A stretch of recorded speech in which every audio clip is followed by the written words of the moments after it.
Welcome, everyone. It looks like people are still coming in, but at the same time, I want to honor those of you who are here on time. So we're going to get started. I hope everyone's had a chance to grab a copy of the agenda. I'm just going to go over really quickly some key things. So the first 30 minutes at the top of the meeting is public comment. We're also going to go around and do introductions and kind of also talk about a code of conduct that we discussed at the last meeting. We're going to approve minutes next, and then we're going to do something different this time. Instead of committee chairs presenting a report, we've actually printed them so that we don't take up as much of your time, and we're going to hand them out to you. Then we're going to have 3 speakers, and then we're going to conclude with discussion items and closing activity if we have time. So thank you everyone so much for coming. My name is Sabina. I'm the chair of the Lents Neighborhood Association. But let's go around, and if you could please introduce yourself. If you are a member of the board, then let us know. And so tell us your name and one thing that you've learned so far this year. I'm going to start over here. My name is Christo Bremen. I'm the transportation chair on the board. And I've learned all kinds of interesting things.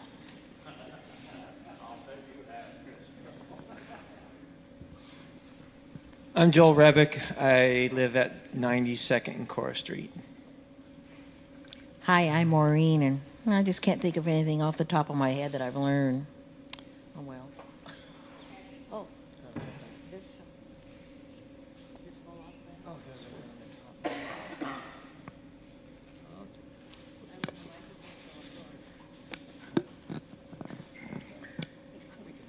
My name is Doug, and I live on 103rd and Ellis, roughly, and I learned how to fix this microphone. My name is Shar, and I learned it takes a lot of work to run a community organization. My name is David. I'm her sidekick, and I also have learned that. My name is Penny, and I've become an expert in picking up garbage.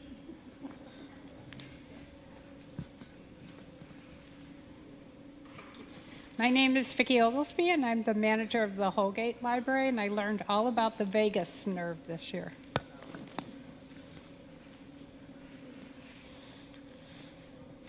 My name is Philip Go. I'm representing the Lions Church.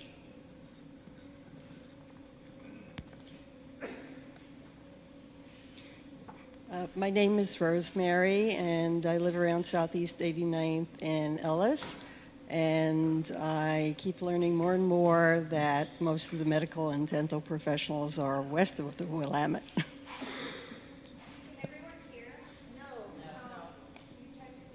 Sure. Hi, my name's Jacob Sherman. I'm with the Portland Housing Bureau. I live in the Brentwood-Darlington neighborhood. And I've learned a lot, but I can't think of anything in particular. Sorry. My name is Tracy. I live on 90th, and I learned a lot at the recent Public Safety Forum. My name is Vicki May. I'm on 111th off of Herald, and I can't think of anything specific. My name's Cora. I am your land use chair, and this week I learned, I learned this morning that most city bureaus don't have aging and disability in their policy plans quite yet. Barbara Bader. I'm a Lents resident and a member at large on the Lents Neighborhood Association board. I'm Brian Robinson, 92nd and Gladstone, and I learn the older I get, the less I know.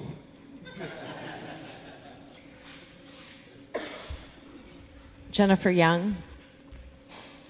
Autumn West. I think you're supposed to announce that people who didn't want to be filmed should. Okay. Well, you already started. So. Hi, Callie Fitzpatrick. I've learned a couple of things. One is really sad. I really learned that a few people can really derail a neighborhood and some good plans. Some of the good stuff I've learned was the hope that I got from the Public Safety Forum. My name's Rocky, and you don't want to hear what I got to say. I'm Jeff, and I learned travel can wear you out. I'm Joshua, and I defer.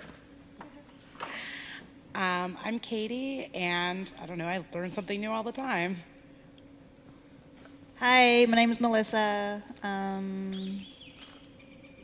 don't know. Right, I don't know. Like, I learned that being a mom is super awesome, and I wasn't expecting it. My name is Kate, and I am learning all about pollinators right now. My name is Tiffany, and I live on Holgate, and I can't really think of anything off the top of my head right now.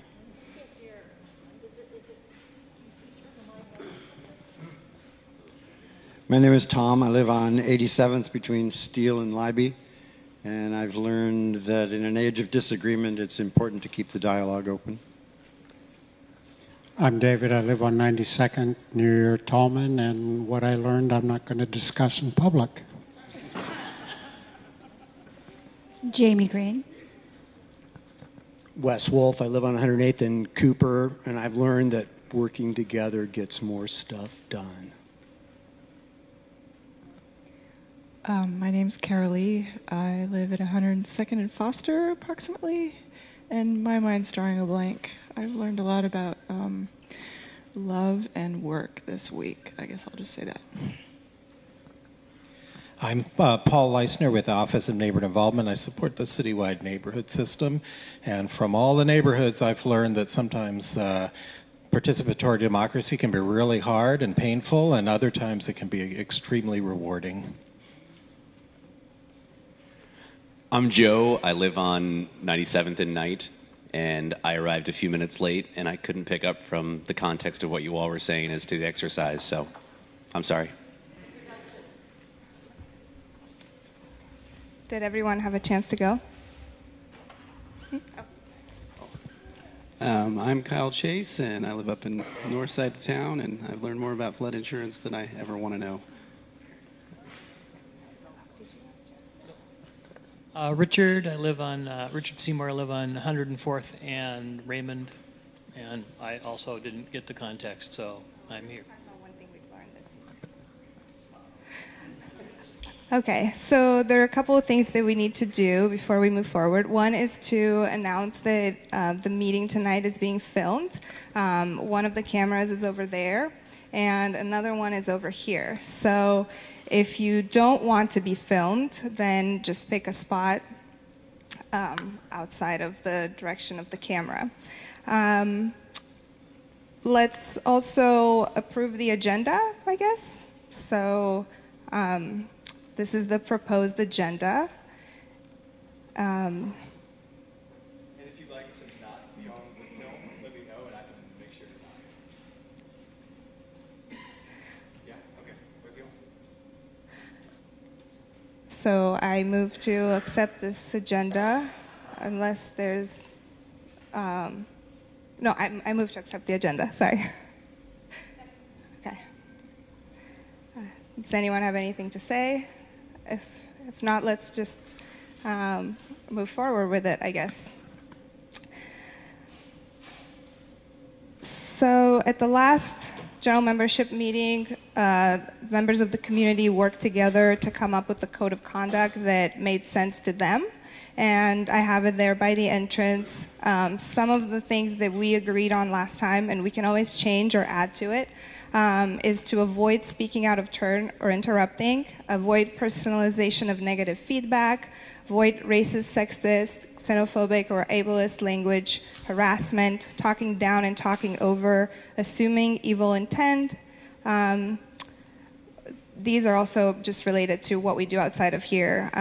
So using social media as a platform to attack others, placing blame, or being disrespectful. And then we also talked about what would make you feel good about being a part of your neighborhood association. And people said staying on time with the agenda, keeping an open mind, talking directly to the person you have a concern with, allowing for dissent, being more welcoming to new members, offering constructive criticism or solutions, getting involved, making space to feel heard, more transparency from committees, better communication and outreach with minorities, respecting boundaries, agreeing to disagree, staying on topic, and making meetings more informative. So with that, this first section of the agenda is for public comment. So anyone can talk. We just ask that you limit it to no more than 2 minutes. And I am also asking for permission from my community if I could at some point during this section make a statement about myself and my position on the board. Unless anyone has anything against it, I will do that at the end after, not the end of the meeting, but the end of the public comment section after everyone has had a chance to speak. So who wants to start? Okay, yes, as I said, I'm from the library, and mostly every time I come, I bring a book that someone can go home with. Is everybody familiar with Everybody Reads?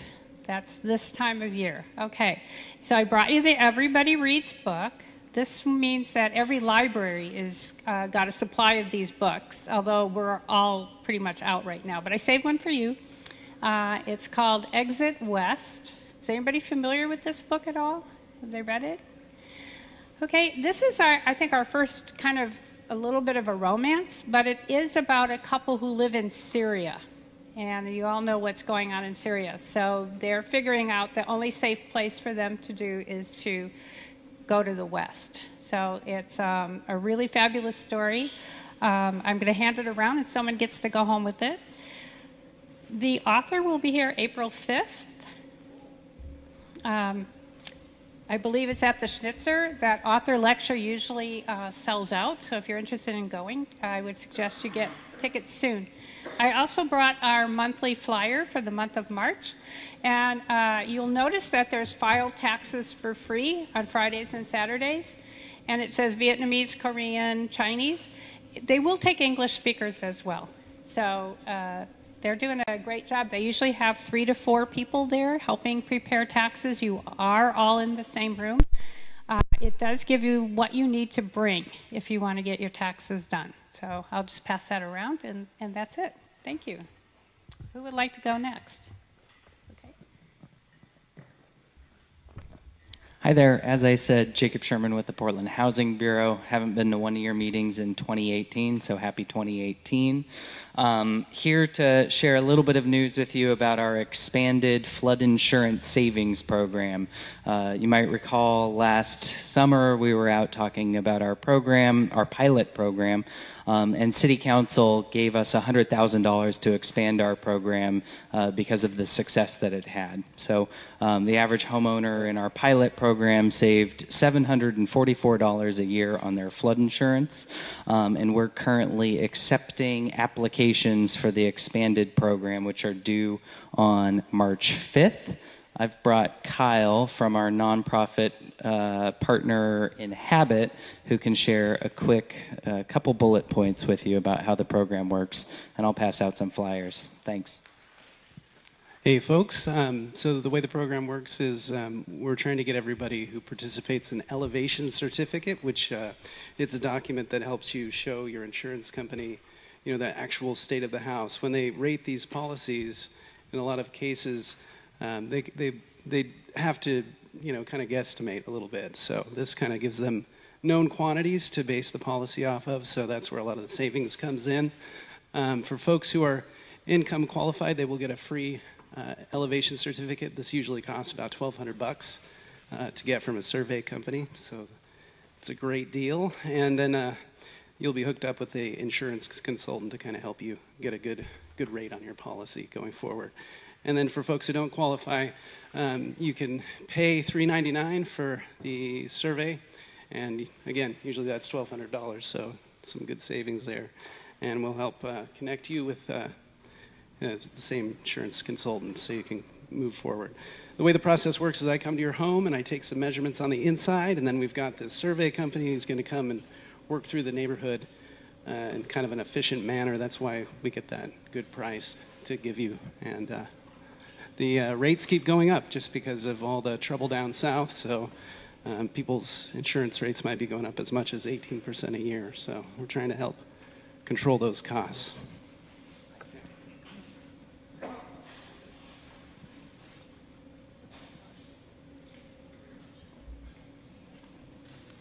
Anyone else would like to say anything? Oh, yeah. I have a petition here prepared by Shar to request the city to revisit the Foster Streetscape plan. If you are inclined to sign the petition, I'll just pass it around and let you guys take a look at it.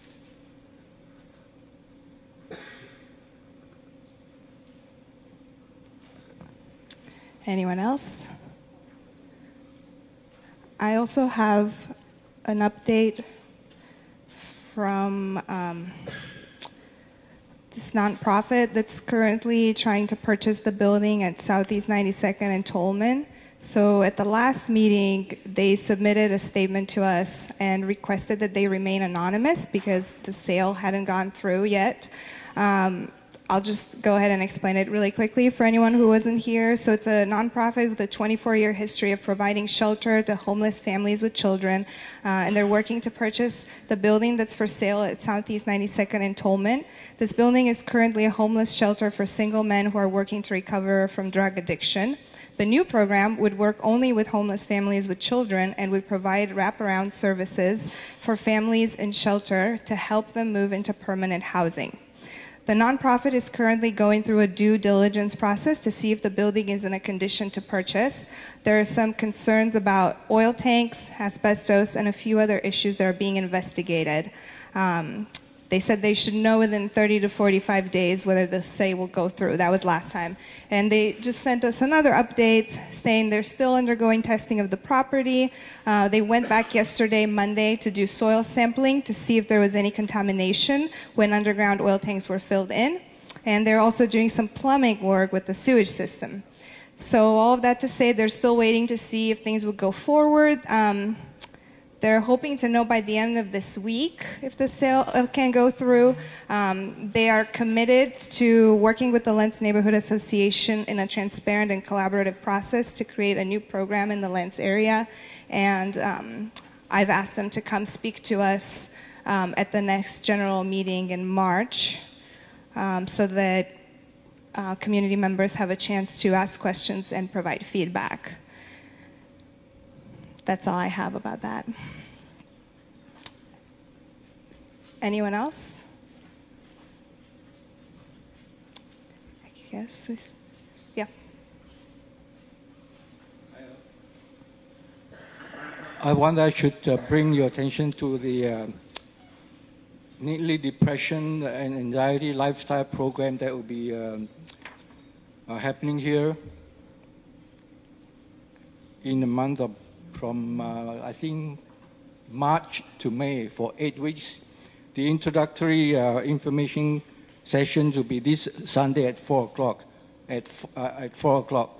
You can come and listen and find out more about the seminar.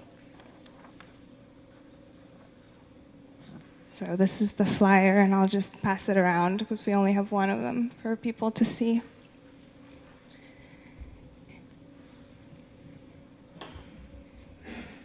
Usually there's a lot of talking that happens in this first part. We've tried to increase the public comment section because people said that they wanted to speak more, to hear more from community members, so we've extended it to 30 minutes. But anyone else?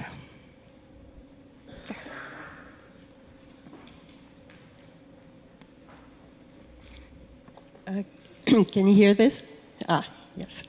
Okay, so my husband and I take turns alternately coming every other month.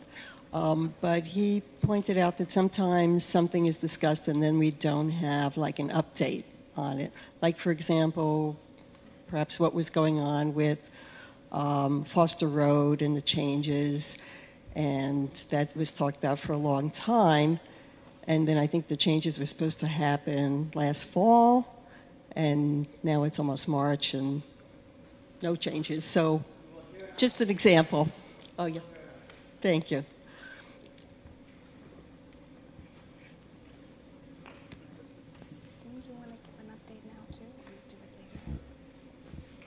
Yeah, I'll just briefly speak to that. So Foster Road has been in the planning phases for a long time. The project is redesigning Foster Road, changing it from a 4-lane road to a basically 3 lanes, a center turn lane, which will be new, and then nice bike lanes. Sometimes they're buffered, so there's a little separation between the automobile traffic with expanded sidewalks and on-street parking. So that's been in the planning phases. It's been there was new funding that the city. Sure, you can't hear? Thank you. It sounded super loud because I'm behind the microphone or the speaker. So the city came up with some, or was able to use federal funds, is my understanding, and that required a more extended review process, so the project was delayed. The status now is that the construction documents are finalized, and they're now they're posted on the city's website. Anyone can view them. And they're waiting for contractors' bids to come in to figure out who will be the general contractor and awarded the project. They're planning to start maybe late April, but probably early May, with a 6-month construction time frame, so from May to October.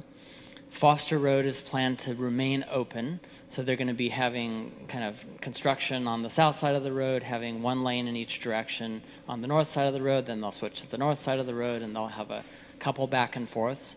So there shouldn't be any diversions. There's going to be there might be a detour at 82nd, like if you're westbound and turning left on 82nd, having to do a little jog as they're working on that intersection.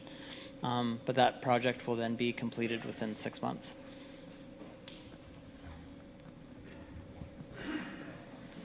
I believe here in the back somebody wanted to ask a question.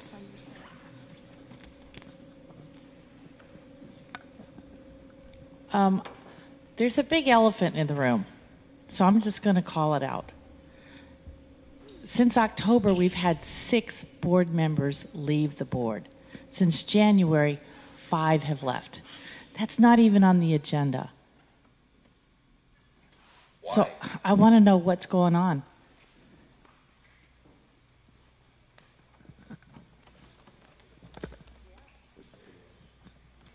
So I'm not going to attempt to answer this by myself, and other board members are welcome to weigh in.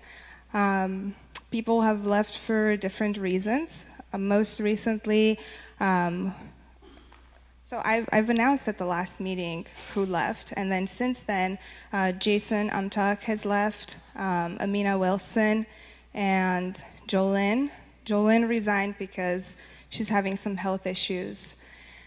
And then the other 2, Jason and Amina.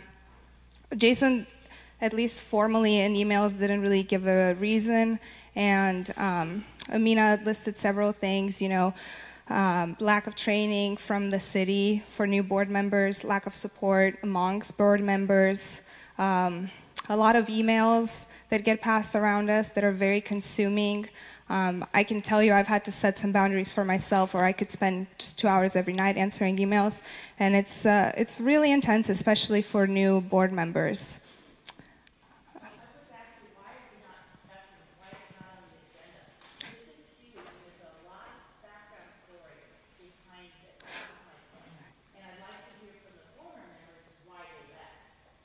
Sure. So the way we put the agenda together is by people submitting items to us. It says in our bylaws, as long as you request to submit items within 7 days, it's going to be on the agenda. So that if that's an item that's of interest to you in the future, just let us know ahead of time. Or at the top of the meeting, you can also always request. That's why I asked about approving the agenda. You can always request to add items. So the reason it's not is because no one brought it up. But we're on it now. So I think Christo had his hand up first. Oh, okay. One second. So do we want, at this point, do we want to let other board members weigh in, or do we want to just pass the mic around for the community to speak? Okay. And I was on the board one time, and I think what happens is a lot of times people naively believe that it's going to take an hour or two a month. And depending on what you get involved in and how involved you are, it can take a really long. And then what you find is a whole bunch of different kinds of folks with different opinions get together. And some of them know the right way. And usually it's the person that knows the right way. And they have big disagreements, and then there's a bunch of stuff that goes on. And it can take up a huge amount of your time. If you have to prepare, you have a job, or family, or life, I think it might be a lot more consuming than what the advertisement is when you run for the board position. And that's just from personal experience. Thank you. That's also been my experience. Before I joined and I was encouraged to join, I was told that it would take 2 meetings a month and preparing the agenda, and that's not how long it takes. It takes a significant amount of time. I, in addition to my job, run a side business that I haven't been able to do at all since I started this. So.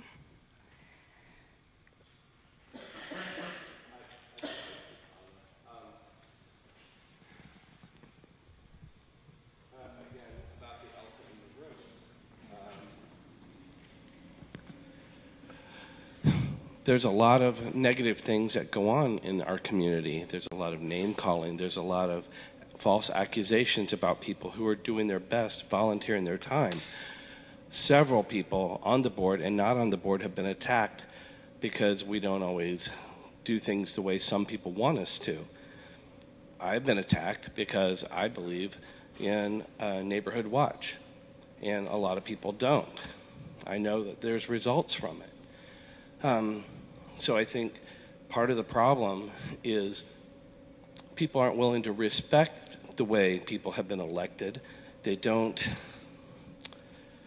I'm sorry, but they just don't recognize that many people have been elected by 50 plus votes against somebody else, and they go after these people on our board, these people who have dedicated a lot of time, and some of the people who have resigned do know what it takes to be a board member. So I think that we need to stop covering things up. We need people to stand up and support the people who have been attacked, and we need some people to back down and not attack. We're neighbors, we're a community, and the only way it's going to move forward is if we all work together and see the common goal. Whether you like somebody's common goal or what the board proposes, we've elected these people to represent us, and we need to support them. That's my 2 cents. Sorry, I think Carlos had her hand up. Oh, no, you didn't. Autumn? Hi, so I'd like to answer your question as a board member who resigned. I really went into being on the LNA with a lot of hopefulness and joy and excitement. And I worked really hard for my neighborhood and my neighbors. And there were a lot of problems. There was a lot of things that were continually brought up that were blamed on board members that we had absolutely no control about. Grievances that were multiple grievances that our bylaws didn't work. I mean, we've heard the whole story about that. But basically harassment. I was horribly, horribly harassed for a year and a half. If I did anything, I wouldn't even say anything wrong. I would say if I did something that was done in a way that someone did not like the way I did it, if they had a difference of opinion, instead of saying like, hey, I have a different opinion from you, I was attacked. And I think, and there's a lot of misogyny in this that happened, and I'm calling that out.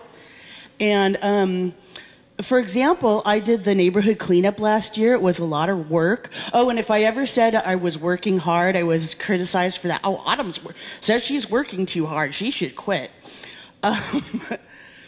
So I wasn't even allowed to say I put in a lot of work on anything. People would say, "What have you done?" And if I said what I had done, I was told that I was tooting my own horn. When I did the neighborhood cleanup, it was lied about repeatedly on Facebook. It was said that I spent $2,800, and then it was like $1,500. I was a grant. It was absolutely free. We actually made money by donations. But this was never corrected on Facebook. The Facebook harassment, cyber harassment was horrible. Myself and the other women who volunteered to do the cleanup were actually compared to blow-up sex dolls, complete with a picture of this on someone's Facebook page. And when you're a woman and you're doing something for your community, and there are a group of angry men out there that are posting pictures of blow-up sex dolls on Facebook, it doesn't feel it feels very frightening, frankly. I was afraid. I know that there were a lot of other female board members that actually felt physically threatened and afraid. I'm actually shaking while I'm saying this. And we also lacked support from our from EPNO and ONI, which were the groups that were supposed to help us. We repeatedly asked them for help and guidance, and they basically just stopped communicating with us. So, and they would also, sometimes, they would have one set of rules for one person and a different set of rules for another person. So it was completely inconsistent when if we ever actually did get any kind of help. So I'm really sad because I really, really enjoyed helping my community, and I really wanted to work harder, and I was basically bullied out of it. And I really appreciate the community members that have stood up and stood with the board members that have gone through this, because we did this in service of you, and we got bullied out of it. So we really appreciate the people that have, even behind the scenes, have stood up for us and told us. And I just want to say the one other thing is that the people who were elected to the board were elected in an election where people voted. And there's been a group of people that have tried to undermine the people that were elected. And the thing that sucks is that took away everyone's vote. The people that were voted in by the majority of the voters were harassed out by a small group. And so that really stole your vote. It didn't just steal away, it didn't just take something from me. It took something from the community. And that's something that has really aggravated me, is that this small group of angry people has stolen your voice and your vote.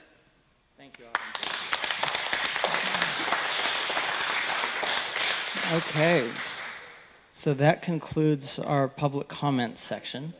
Sabina? Okay, we're just briefly. So, as Sabina explained, we have a process for reviewing the agenda at the beginning. Sabina made an invitation. Would anyone like to amend the agenda as stated? And so to do that, no one spoke up, which could have happened, and said we would like to have a specific discussion item. And so we have an agenda that has been approved. I would personally like to honor the agenda that we have approved and to follow our protocol for the next meeting. Please, if you would like to address this issue, follow the channels, bring it to the attention of Sabina to put on the agenda, or come at the beginning of the meeting and ask that it be added.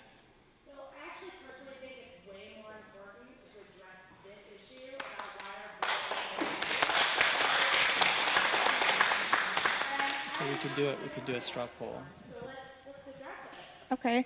Well, I also asked at the beginning if I could make a statement to my community, and this is a perfect segue into that. Would it be okay if I read my statement right now with everyone? Okay. Okay.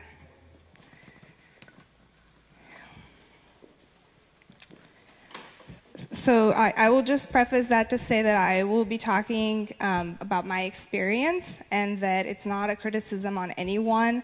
I'm just relating my experience and what it's been like being on the board since I was elected in September, and I'm relating it with the intent of getting us to do better together. And it just so happens that it's related to what we were talking about, even though that wasn't planned. So this is, I don't know if everyone picked up, this is the East Portland neighborhood news that came out earlier this month. And the top story, all the way at the top of the paper, is a story about a newly formed group called LNLA. And I'm actually in this photo, but you might not be able to tell because it looks like I'm hiding, and I'm actually hiding. And let me explain. So the LNLA is a group that formed initially by breaking away from the LNA. Its founders are Shar and David. They're here tonight, as they are on every night of our neighborhood meetings, because they are also LNA members.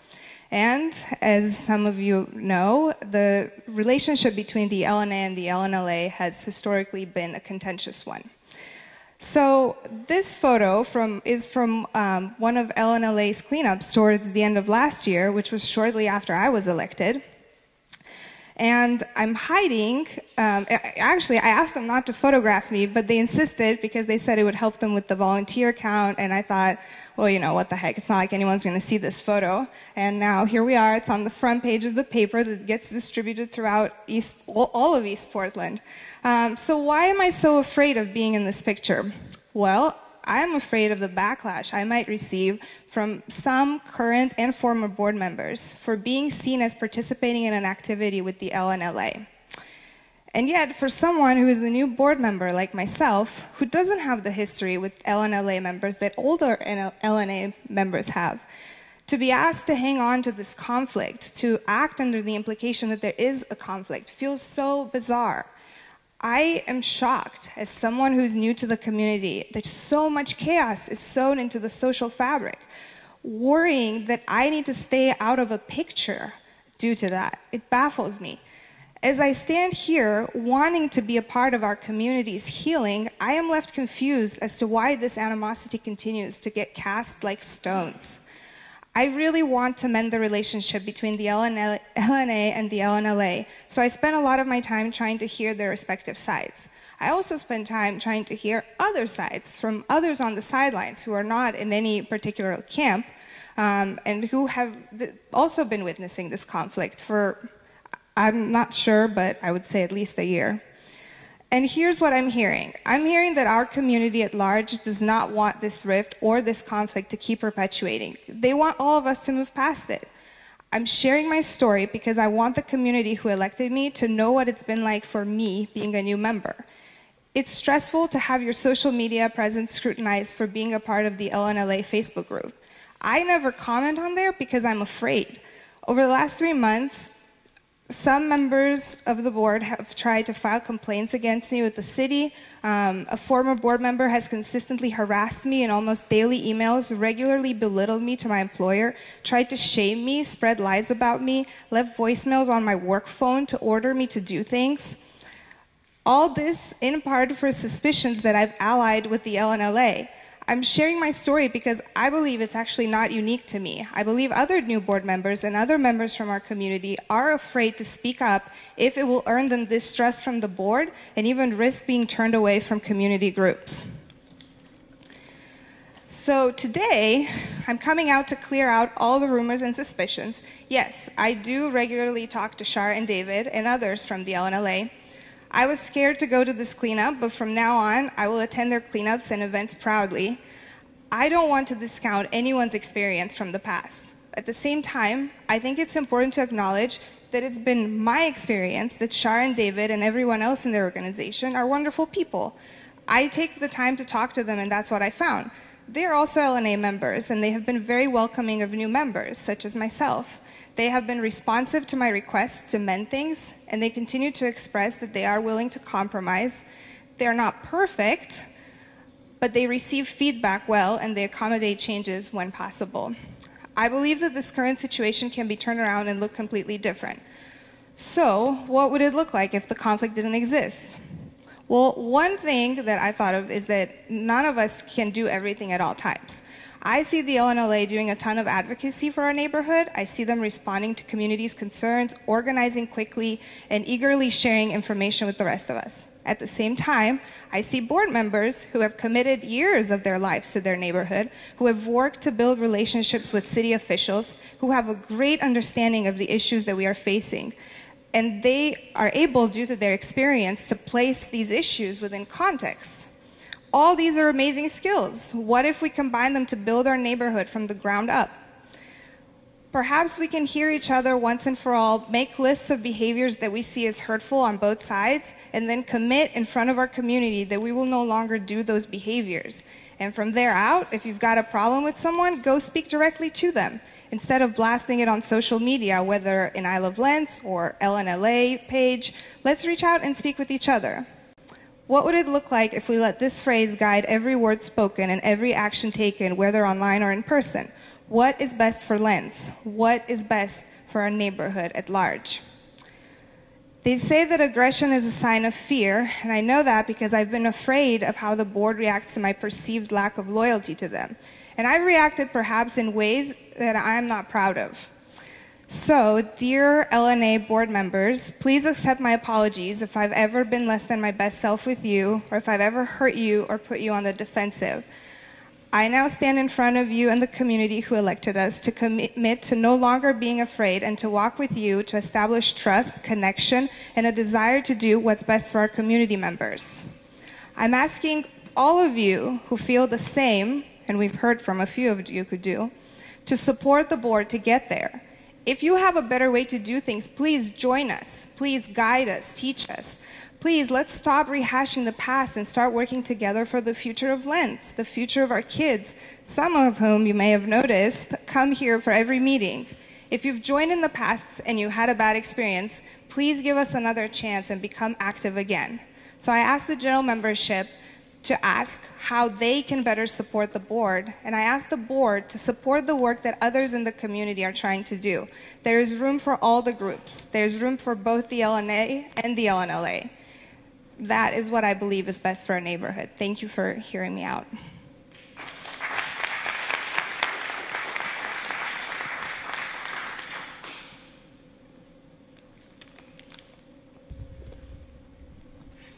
I applaud you, Sabina. I think it's great. I have no problem with LNA, whatever the other group does. I think it's great. They've done a lot of great cleanups.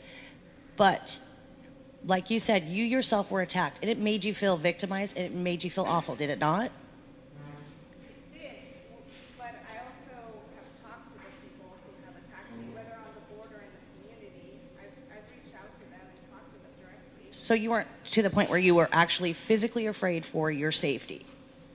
I'm sorry, what? So you weren't to the point where you were actually physically afraid for your safety? So, and that's great, and you're a communications person, so you have those skills to be able to communicate that effectively then. So my concern is there have been some serious things that you want people to move on to, but when they are called such horrific names, and it has continued on social media sites. I mean, people are still being called horseface. There's other pages being made derogatory by the group. And I want to know how do you want people to move forward when they don't feel that they've been supported whatsoever and they feel they've been victimized and not had a voice? How do we move forward with that? I respect what you're saying. So, like I said, I think that it would be wonderful if we had more support from the community. If more community members joined and asked us, like, what can I do to help you? And if you see something, some behavior that you don't think should be a part of our community, then, you also can, not you in particular, but when we're witnesses out there, you can call it out. I'm not saying to ignore it. Like I said, I think we could work to make some lists of behaviors that we want to end and not have a part. But at the same time, I think we should also respect the desire of other people in our neighborhood to kind of move past this and maybe, talk about other things too. How do you pass something that's occurring right now? Yeah. Yeah, and there's some kind of a discount where people are going to save money and there's somebody here to tell There them about that? are, yeah. So, yes. I'm in support of that. Okay, there might be room at the end of the agenda to have more community conversations. In fact, it was planned that way. So I thank you for saying that, and let's move on now to and respect the time of the speakers. So next, we're just going to approve the minutes from last time. Sorry, there's copies of the minutes over there. Does anyone have any amendments to what is already in those minutes? Yes. You have me down as an absent board member, but I have resigned, so I shouldn't be an absent board member. I'm the new secretary, so I'm still learning. So thank you for bringing that up. Okay. So if there are no corrections to the draft notes from the agenda, I move that we approve the agenda from the January general membership meeting. Oh, yes. With the amendment that Autumn resigned. Right. Okay. If you're in favor, raise your hand. It's going to be challenging to count. Will you help me? Uh-huh. 1, 2, 3, 4, 5, 6. So hold your hand high and keep it up.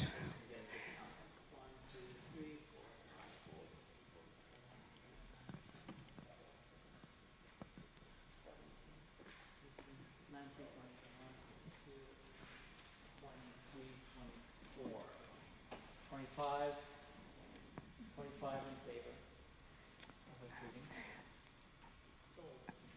Anyone against it? Okay. Anyone abstaining? Okay. So. There, so 1, 2, 3 abstentions, 4 abstentions. Okay. 4 abstentions. Okay. So with that, the agenda is approved. Sorry. Okay, so next we have committee reports, and like I said, we're doing it a little differently this time so that we don't take up your time. I've asked, by the way, how many people here go to EPAP meetings? There's a few. Okay, so at the East Portland Action Plan, they do this model where they all the committees print their reports, they hand them out to people, and then very briefly they might go over it if they have something to say, but everyone in attendance can just take this home and review it at their own pace and have it with them. And it's meant to, be transparent, hopefully generate some interest for people who might want to get involved with one of these committees. They might see what they're about and who to contact and when their meetings are. And so, yeah, it's meant to engage you. So, sorry. I'm just going to hand them out and just let everyone read them at their own pace. And then if anyone here from any of the committees wants to say something, if you keep it under a minute or so, you're welcome to, if you want to explain anything about your report. Are there any committee chairs who would like to say anything or add anything that's not already there? I do need to do a land use report, whether or not we have a committee meeting or committee convening. So we have 2 early assistance cases that are in process right now that are probably going to be of interest to folks. So one is the Jackson's Shell on 82nd and Foster is completely rebuilding and reconfiguring the layout of their buildings. I had posted a diagram back when I had the flu, so I'm sorry it was a little shaky picture, but all they did was mail, and that's all I had access to. I will be posting updated documents as soon as they're updated on the city websites. But if anybody has interest in that project, get in touch with me. The other one is very, very early in development is the Kumar property that's on Powell, which is just west of the McDonald's, basically, the big vacant lot there. They're proposing an apartment development there, and I believe that Rosewood's building a clinic in there, but it's in very early nebulous early assistance phase. And then there is one active land use case right now, which is just a design review modification for Oliver Station. They're just changing the kind of awnings they're using, and so it's a very sort of procedural thing of just saying, hey, we're going to use this color awning, and it's not going to be this kind of metal, it's going to be a fabric awning sort of thing. It's not actually changing the design of the building, just the design of the zhuzh that they put on the outside. So.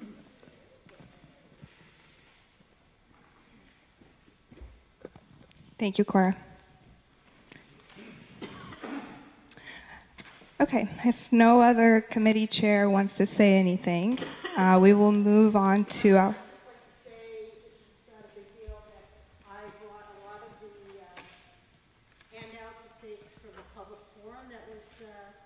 February 13th, and I've got them over there. So I think everybody heard the email. Okay. Right?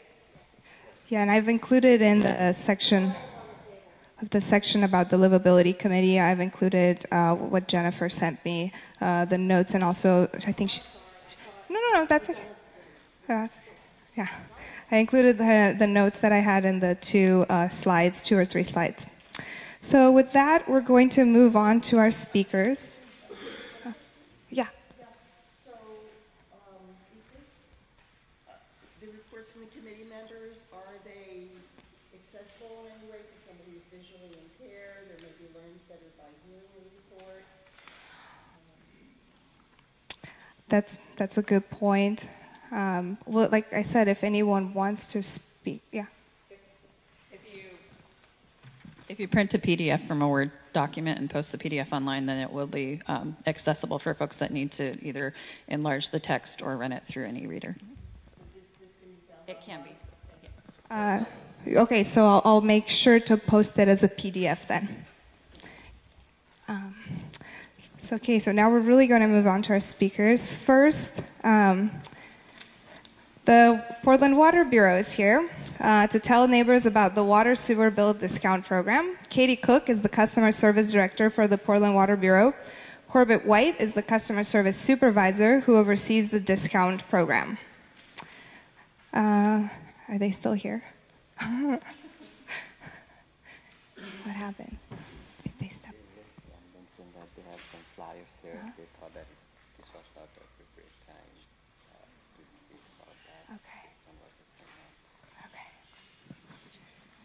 on. Okay, so they said that they had to leave, but they left handouts there for everyone, and those should contain information about Water Bureau discounts, and I'll make sure to post those online as well.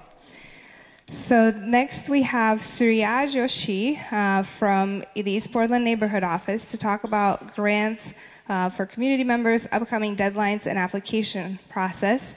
And I want to stress that he is here to talk about grants that all of you could apply for, so the community at large and community groups. So it's not just for the LNA, it's for everyone.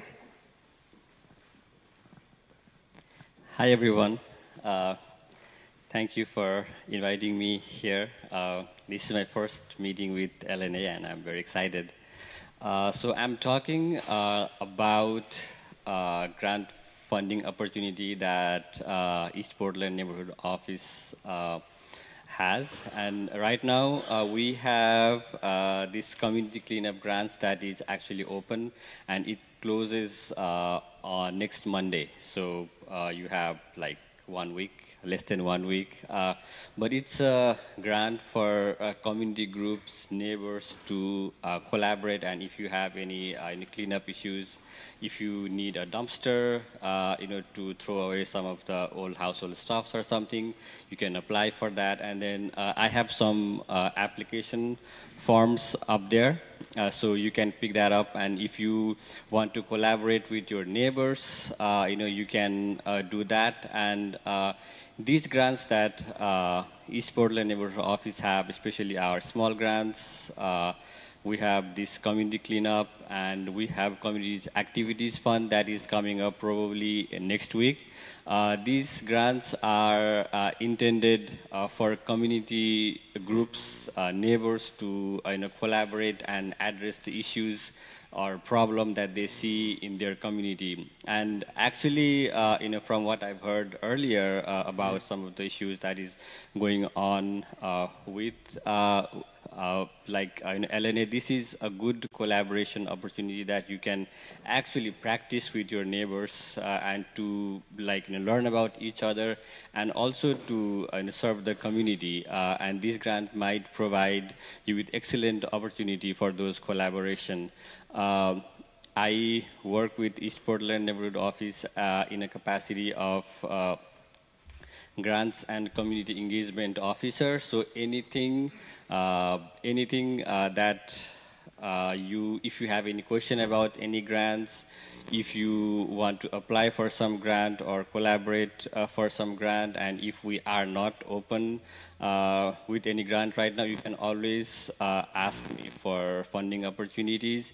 We have funding cycle that goes to everyone through our mailing system, but I've had some other community groups who have always asked me about some other external funding opportunities, and then I try to do some research and provide information with that as well.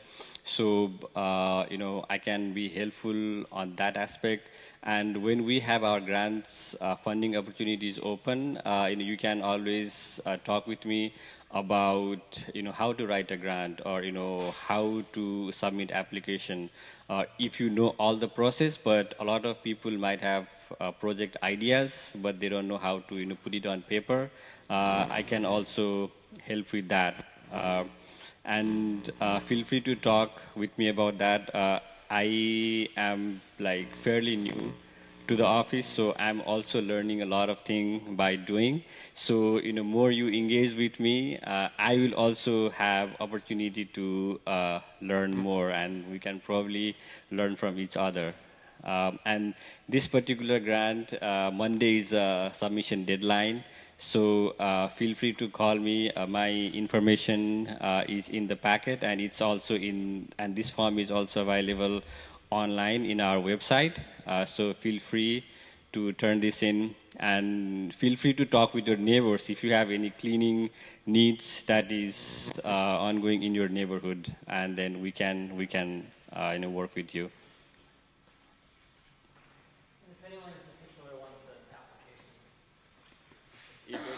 If anyone have any question about that, I'll try to answer. If not, I'll hand over this mic to Sabina.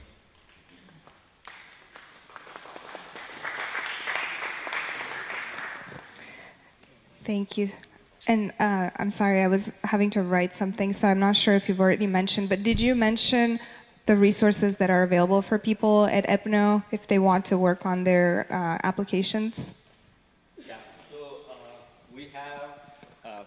We have computers, printer, if you want to write, if you need those resources. My hours at EPNO office is Monday, Tuesday, and Wednesday, and Friday, 5:30 to 9:30. So I'm at my office till pretty late. So you can connect with me by text, phone, or email. And I'm available Thursday whole day.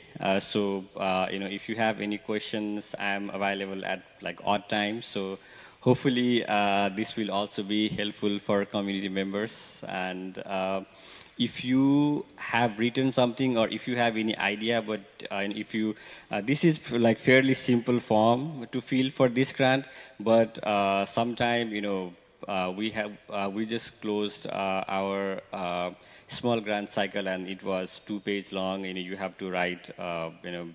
That form require ideas to be presented on certain way.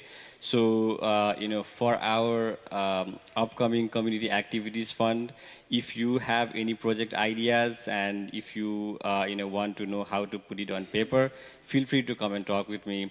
And when I talk about project ideas, it can be any problem that you feel that is important to you and your community.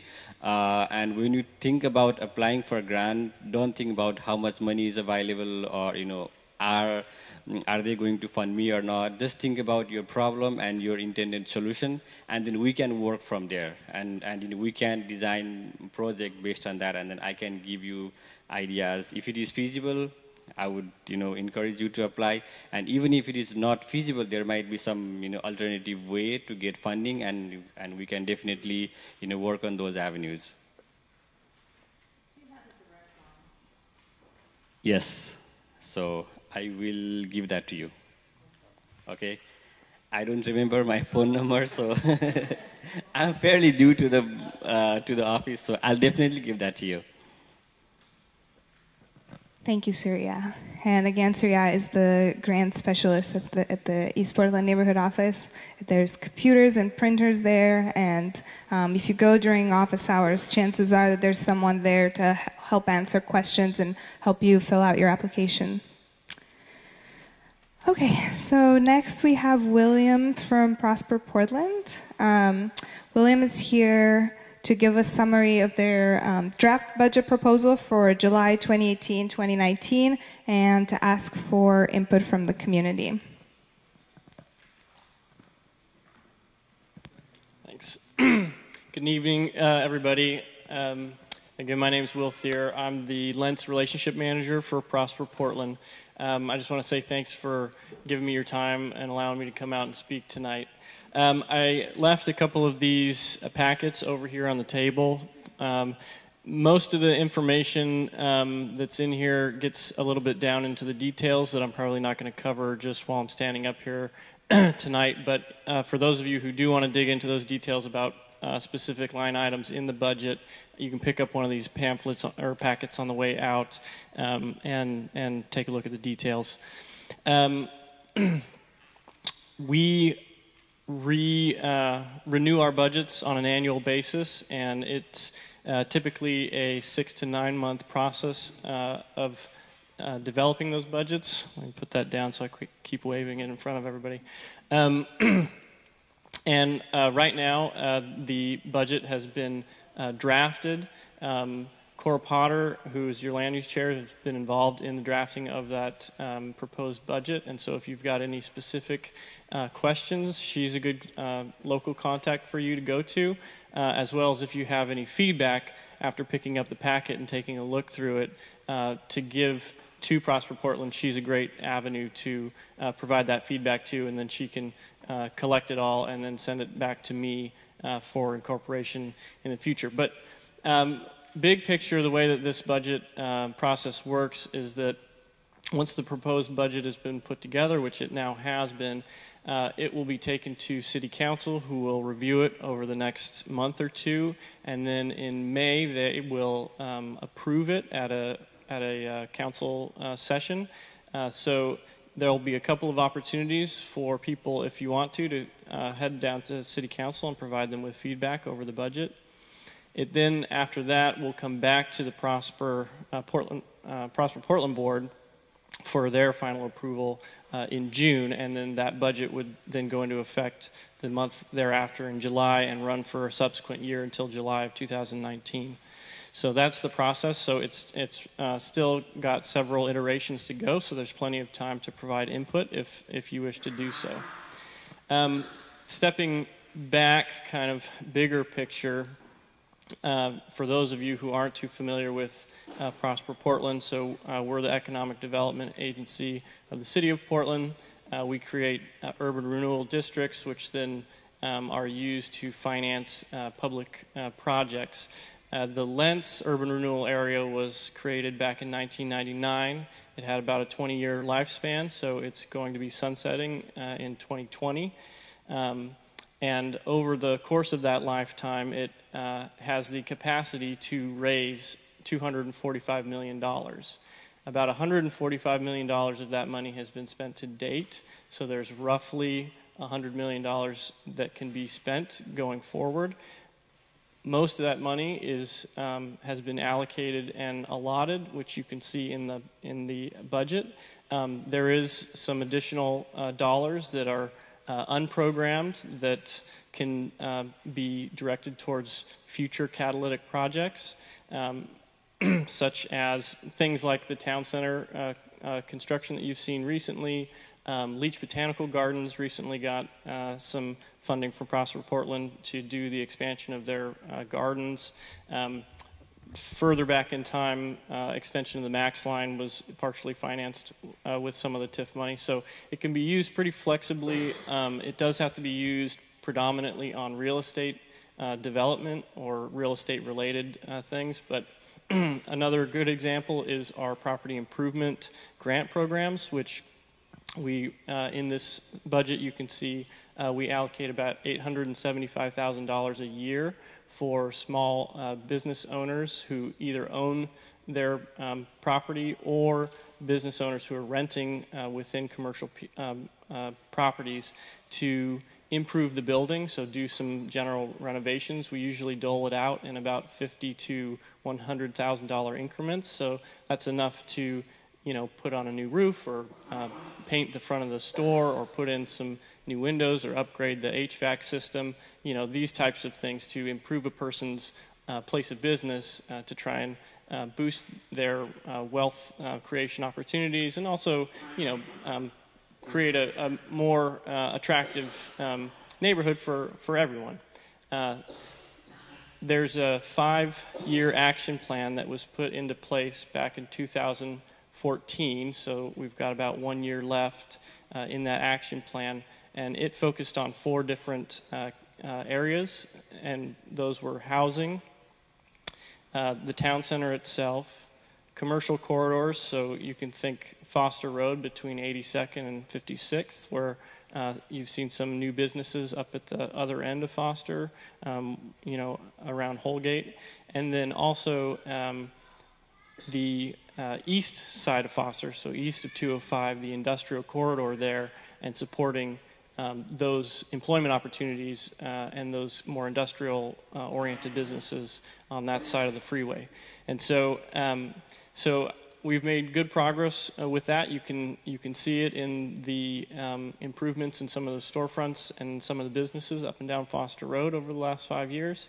You can see that very apparently in the town center and all the new construction that's occurred there. And the Housing Bureau has been hard at work placing dollars and building affordable housing, both for rental apartments, but then also they have affordable home ownership programs as well. I think for the remainder of the 5-year action plan, so again, it's only got about a year left, I think that the remaining focus for us, at least our intent, is to probably focus a little bit more on the East Foster corridor and try to provide some assistance and some growth opportunities for the businesses over there that, you know, will have job creation knock-on effects. So that's sort of the big overall picture. Does anybody have any questions? Let me just stop there. Yeah. With all the recent housing and whatnot that you're putting in, does Prosper Portland do anything to help with the infrastructure that's going to be needed? Like if you're bringing in more families and more jobs, our schools are already overburdened. I mean, what do you guys do to help with the infrastructure? So, so we have been involved with infrastructure over time. If by infrastructure, what you mean is things like the Max line, or improving streetscapes and things like that. For schools, you know, schools have their own budgets, and so we are statutorily prevented from spending our money directly in the school systems. However, having said that, at the expiration of the URA, so of the Urban Renewal District in 2020, all of those tax dollars, property tax dollars that you guys pay that comes to Prosper Portland will cease to come to Prosper Portland and will instead go back to the general fund with the city, who then can allocate those dollars to the school systems. And the school district themselves will see an increase in revenue from the property taxes they directly collect as well. That's right. Question? Yeah. So you mentioned that the urban renewal district is sunsetting. Could it be renewed? Could it continue on? It can be, but there's relatively little point to it, because each urban renewal area has a maximum, what we call maximum indebtedness, which is that $245 million amount. And regardless of how long-lived the district is, it can't ever generate more than that total cap.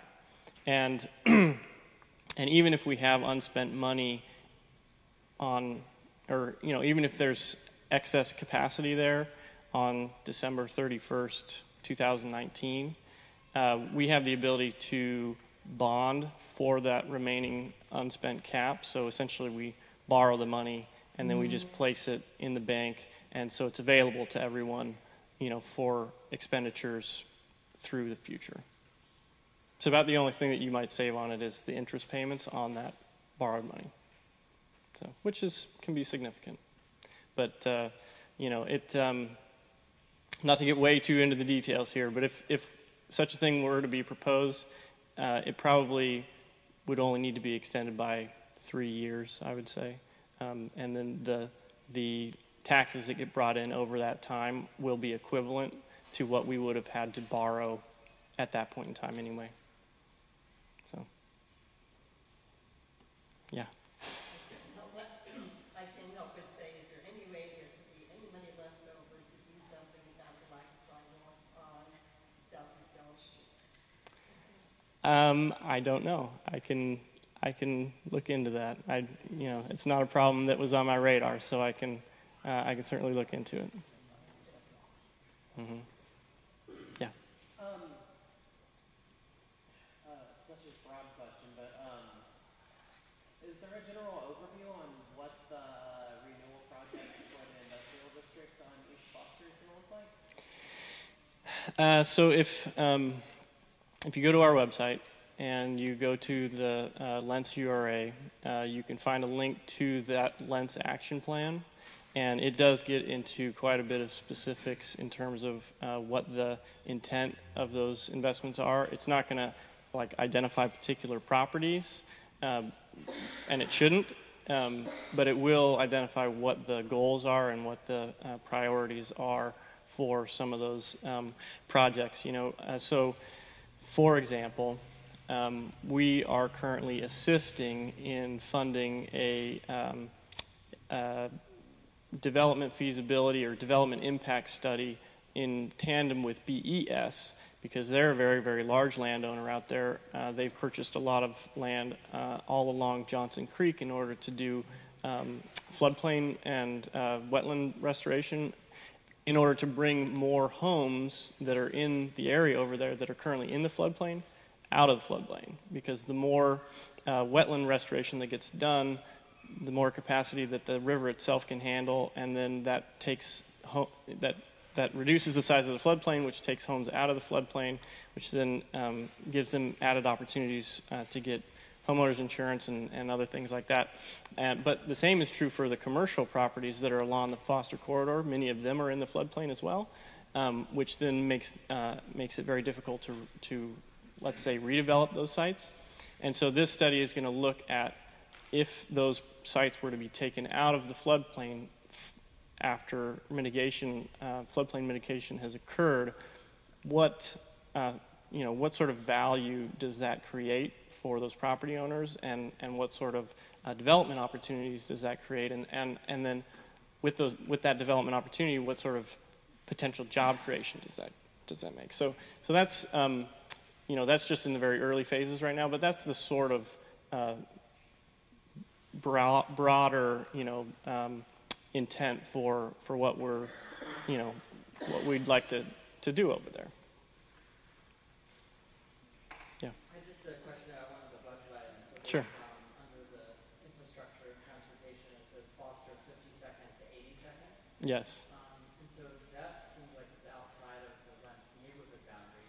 Can you just speak to that? That might be the 52nd might be a typo there. That might be 56th to 82nd.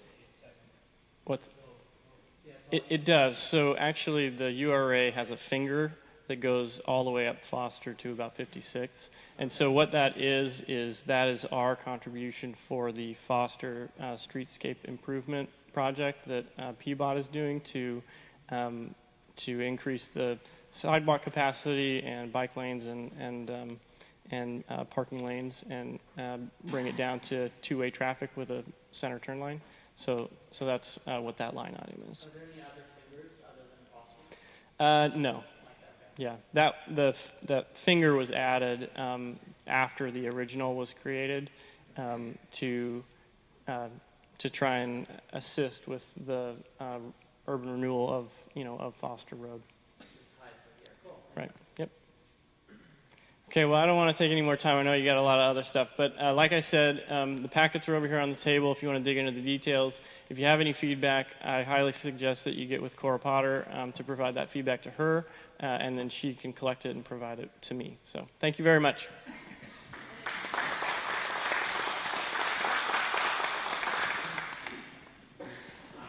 If there's enough interest, I've been doing urban renewal area stuff since 2006. Actually, I've been on the budget committee, so it's one of the reasons it's a lot of continuity. But if anybody ever wants to sit down, it would help if I could do it all at once, because I'd probably lose my voice if I did it over and over again. I'm happy to meet up with folks and give them, like, TIF 101, which is tax increment finance. That's the money mechanism, and how do you extend the life of an urban renewal area or actually increase the borrowing capacity, which I've been through that process once before for this urban renewal area, which is how we got the cherry stem, trunk, straw, finger, whatever you want to call it, on Foster. And then just talk about, all of the various plans that have gone on in the past and we're currently operating under, and the future projects that actually are started like 3 or 4 or 5, maybe even 10 years ago, that are just finally coming to fruition. So, like you've seen, the town center has sprung up seemingly overnight, or over the course of a year. It actually took 15 years for us to get to that point. So, and a lot of advocacy. And similar with the floodplains, that's been something that's been being asked for since the URA was formed in 1999. So, it's a big ship to steer sort of situation, and very longitudinal. It takes a long time to get these big projects done. Thank you, Cora. So we are doing really well on time. We're actually 10 minutes early or more. I would like to propose that we take just like a 2-minute break. I brought snacks for everyone, and there's water and juice, and I just have to run to the bathroom. And if anyone else, needs to use the restroom, or just turn around and say hi to your neighbor, and we'll reconvene in 2 minutes.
They keep good oversight on places like that.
All right, let's try to come back together. So the last two things that are left on the agenda are two discussion items. One is Robert Schultz's, and then the second one that I want to encourage you all to stay for, even if, you know, maybe you're not interested in the next discussion item, because I see some people are kind of thinking, oh, you know, this is it, I'm going to leave, is at the end we have closing activity.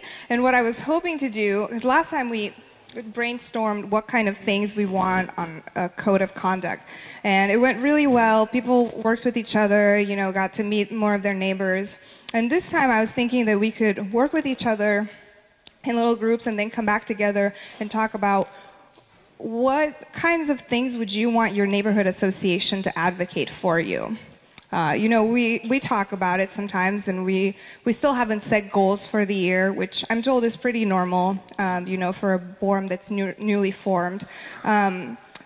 But it would be wonderful to hear from our community as well, from all the people who show up here every month, whether because they have an interest in these meetings and their neighborhood association or because they want to support us.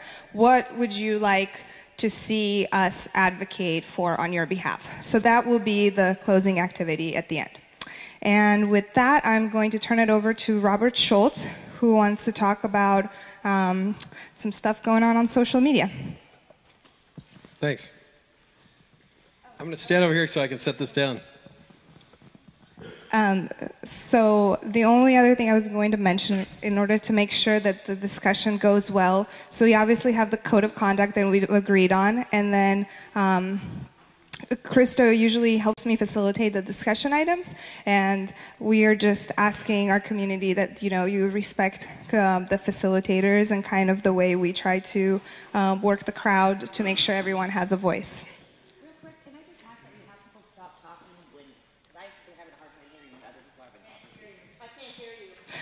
Oh, okay. So Laura said that she would like us to, if I understand correctly, minimize conversations while we have people up here because it can be hard for people to hear what's being said. I had notes on my computer, sorry. So recently there was a post on Facebook.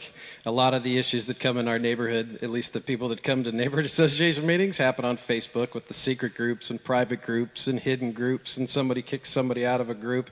And a lot of that kind of gets sewn into how we come together. There's a couple things I often think about. 72% white, if I remember correctly, that's Lentz. And yet, look at this room, 90% white, 95% white. And there's a reason for that. People are uncomfortable coming here, and I'm sorry it's not all Robert Santangelo. Yeah, he can be kind of a dick, but it's not all about him. Further, 22,000 residents in Lentz. And look how many people we get, maybe 200 to an annual vote for board members to represent us. And so then people talk about, like the comment made about they get voted in. But that doesn't mean they're impenetrable for what they do. They got to be held accountable for their action. And if people don't like them or don't like what they did, then those are fair things if they're done in a reasonable way. And I don't particularly care personally for this idea that board members have this godlike presence online and only they can speak and they can assault community members and attack them for different things. And that's okay. But if those community members and private groups make comments, these board members then seek out those comments and then attack that as if it speaks for the neighborhood when it doesn't. That person or those people that make those comments are not speaking for the neighborhood. And when you take the voice and use the social media platform to express your personal concerns or biases relative to a single or maybe one or two people, you're taking our whole community of 22,000 people and saying, this is all that matters to us right now is that somebody over here did a post I didn't like. And there's a lack of ethical behavior relative to this topic. And it's kind of sad to me because, again, we're 22,000 people in our neighborhood. And you have people leaving. Eric Benson's here. He's leaving because of the crime. He built his house here. He put a lot of money and time in this community and in that house, and he's leaving. And a lot of People that have been around are leaving because they don't feel connected to our neighborhood. And this body, this organization is supposed to offer that. So I started recording so we could stop some of that narrative that is, well, that was said at this meeting and the notes don't reflect it and all that other nonsense. Now it's very clear. Everything's very clear. Just watch the recording. You see exactly what happens. There's no more misrepresentations of what was intended or what was actually done or what have you. It's all very clear now. And I think that our community can agree that the actions on one or two Facebook pages, which typically get a lot of attention and really shouldn't be like representing our community. Like those finite little spots shouldn't be speaking for us. And so I thought maybe we should have a discussion about it. I filed a grievance. I saw something I didn't care for. That's the process that's supposed to represent my dislike for what happened. So I filed a grievance. I've been to the grievance meetings. They're a bit tedious, but that's community members using the system in place to speak against the things that are happening that they disagree with. Exactly as Crystal pointed out when this started, which I totally agree with. For so long, this body has operated without any avenue for people to voice dissent. If you came to a meeting previously and said, I want to talk about the homeless people, people were told, and I heard them and I was told this, oh, if we spent time on that, we'd never talk about anything else. And now we have homelessness everywhere and you can't escape it anymore. Maybe we could have offered something different ahead of time. But there was no avenue for that. So I'm sorry to sound a little frustrated because my goal was actually to have more constructive conversation. But I watch it, and I've tried to be quiet. I had a much larger presence online. I was one of these people that called people out online and engaged in those arguments, and sometimes I still do. But I've lessened that because it's so ineffective. So what are we asking our board to do if we continue to let them squander our voice in these tedious little battles because they happen to be admins on a board? Sorry. I'm sorry to interrupt, and I'll let you finish, but I'm just making a comment based on my conversation with you, based on what I thought you were going to talk about, and that is that it was supposed to be focused on a specific item, and I think that if you don't mention that, it might lack context for what you're saying. It might just sound like a general rant, but was there something in particular that you wanted to talk about?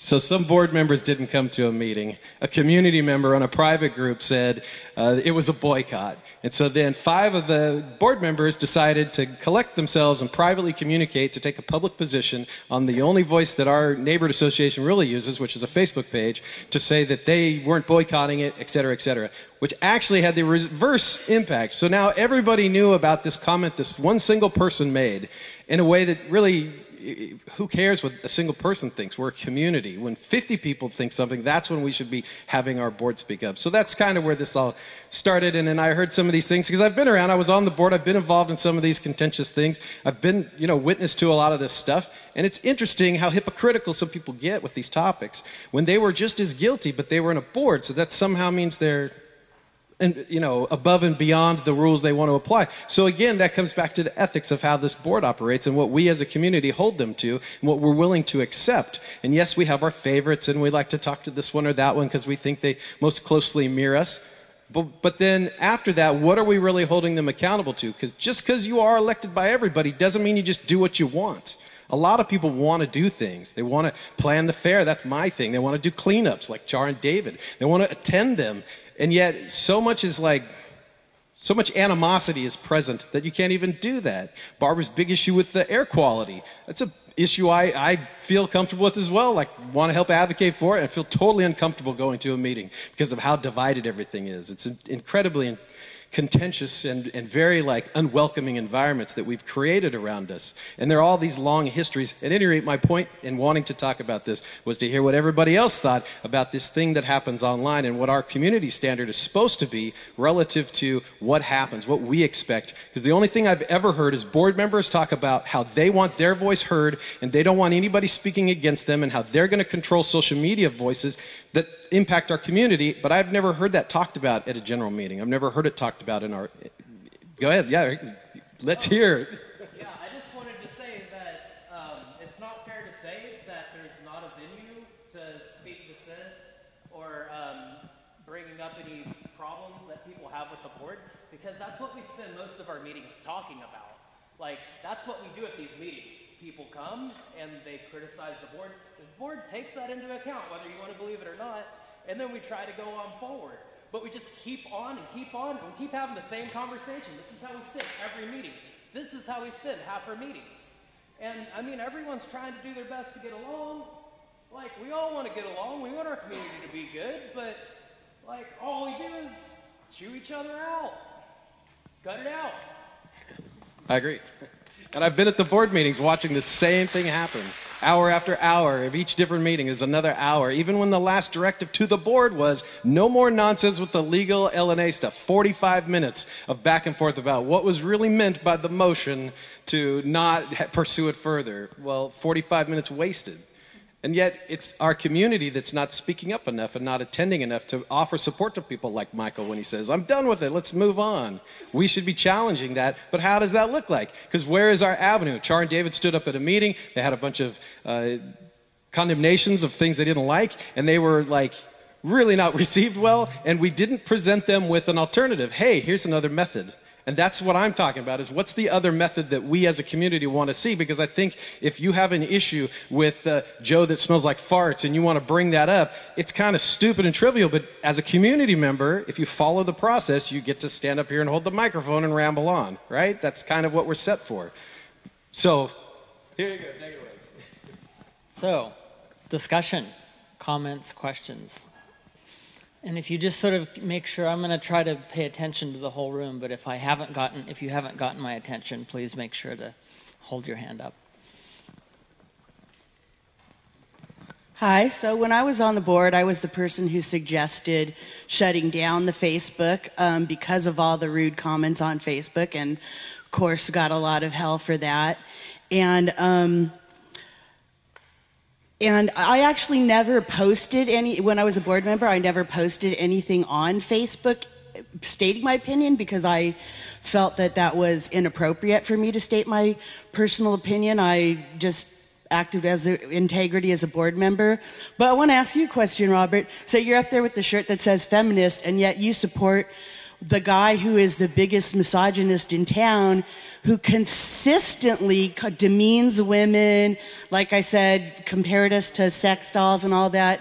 So now that I'm no longer on the board, I have the right to use my voice how I want, and I'm going to stand up to the misogyny, because all of the female, at least a lot of the female board members were called sorority girls, and just very, and Cora's the queen, and Barbara was step and fetch, and Jennifer was from the neck up, and those were very demeaning, disgusting, and a lot of the people here support the person. You are on the same group with that person, and you support that person, and you do not call him out.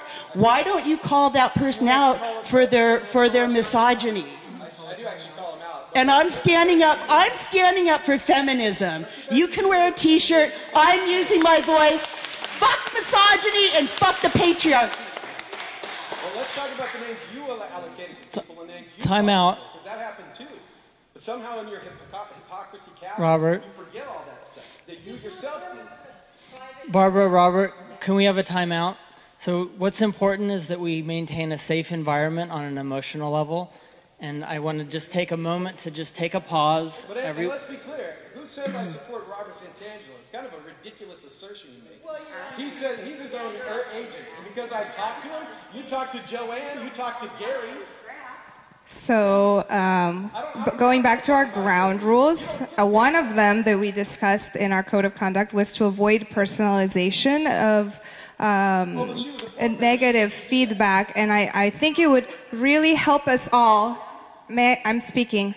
I think it would really help us all if we focused on behaviors and not people. So if there are behaviors that are, you've observed that you think are harmful, that's fine to call it out, but specifically pointing fingers and assigning blame to individuals is not really, creating an environment where anyone can feel comfortable speaking. We've agreed on a code of conduct, and we're going to stick to it. In the back. Call Robert up and talk to him yourself instead of putting it on me. That's fine. That's not on me. I'm not his friggin' people. My 2 cents. My name's Eric Benson. I'm the one he was talking about. I built my home here.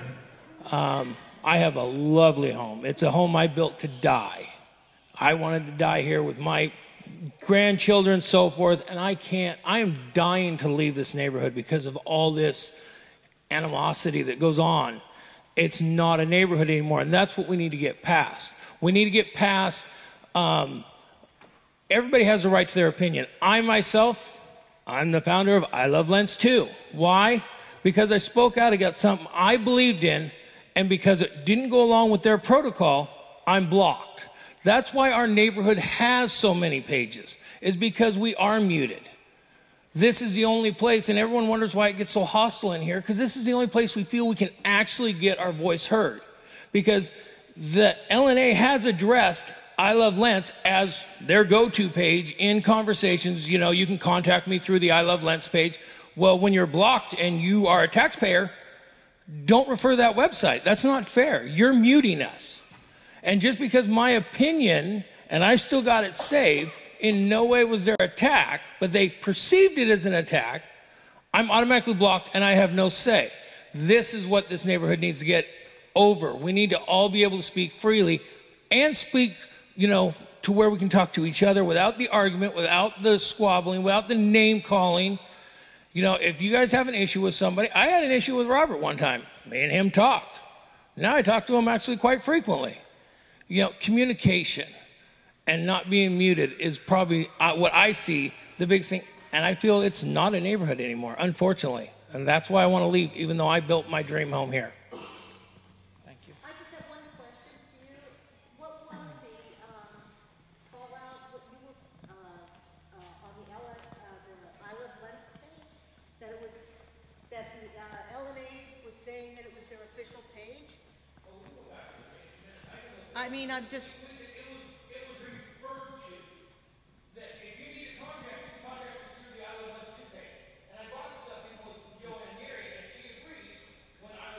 I'm confused about the I Love Lents 2 page? I Love Lents page. I started I Love Lents too. You don't remember that?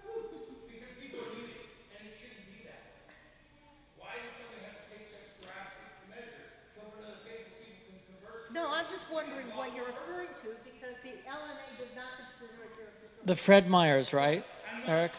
It's saying it's addressed in your meetings. And when it is addressed, and yes, it was, you can even ask Joanne Geary, somebody you guys do trust. I addressed this. That when you're in a meeting and you refer to, it will be posted on the I Love Lunch page, or you can contact through the I Love Lunch page. You can't bring that to a meeting when people are muted, and I can't go address whatever you're. Eric, could I ask to clarify? I'm thinking, Barbara, what you're asking is what was the issue and why did Lents? I'm just confused by what he's saying. Am I right? So can I ask? Am I right? We talked. This was one of my first meetings I was at. What I remember is that you had posted something on I Love Lents. It was a picture from a Fred Meyers in Washington there were hypodermic needles found in the back of the alley. And your post said something along the lines of, look what's happening there, this could happen in our community too. And yep, you showed it to me and you said we need to pay attention. And my understanding from you was that because that was not a photo from Lents, that was deemed to be inappropriate behavior and that you were blocked from the I Love Lents Facebook page before posting that. And that's when you then started an I Love Lents too, because you felt like... Well, the biggest thing was with the I Love Lents, if you're going to address it in a meeting as a go-to, and it has been addressed. I, in fact, showed several people that you can't refer to that page if... That's what I'm confused about. I don't know what you're referring to when you say that the board or someone on the board is... We were just asked not to call people. As a go-to place? Eric, I could speak to that. Sure, I could speak to that, Barbara, and then I want to honor the stack. When I ran for a board position, there was a candidates forum that I was invited to. I was not able to make that meeting, and so the suggestion that you made, Cora, was, Christo, please post your personal profile on I Love Lents. so that the community can get to know who you are. So that's an example, Barbara, of I Love Lents being used as sort of a de facto, semi-official forum for dialogue within the neighborhood. When a needle exchange, I have your email, Jennifer, when a needle exchange discussion was taking place in the community, your meeting minutes from the livability committee said we posted on the LNA Facebook site, on the I Love Lents Facebook site, on the Lents Residence Reporter Facebook site, and we surveyed the community, and next door, and we surveyed the community. And so I think part of the issue is that if people are being blocked, I was blocked from the Lents Residence Reporter website. I've been defriended by board members and blocked from fellow board members and blocked from their.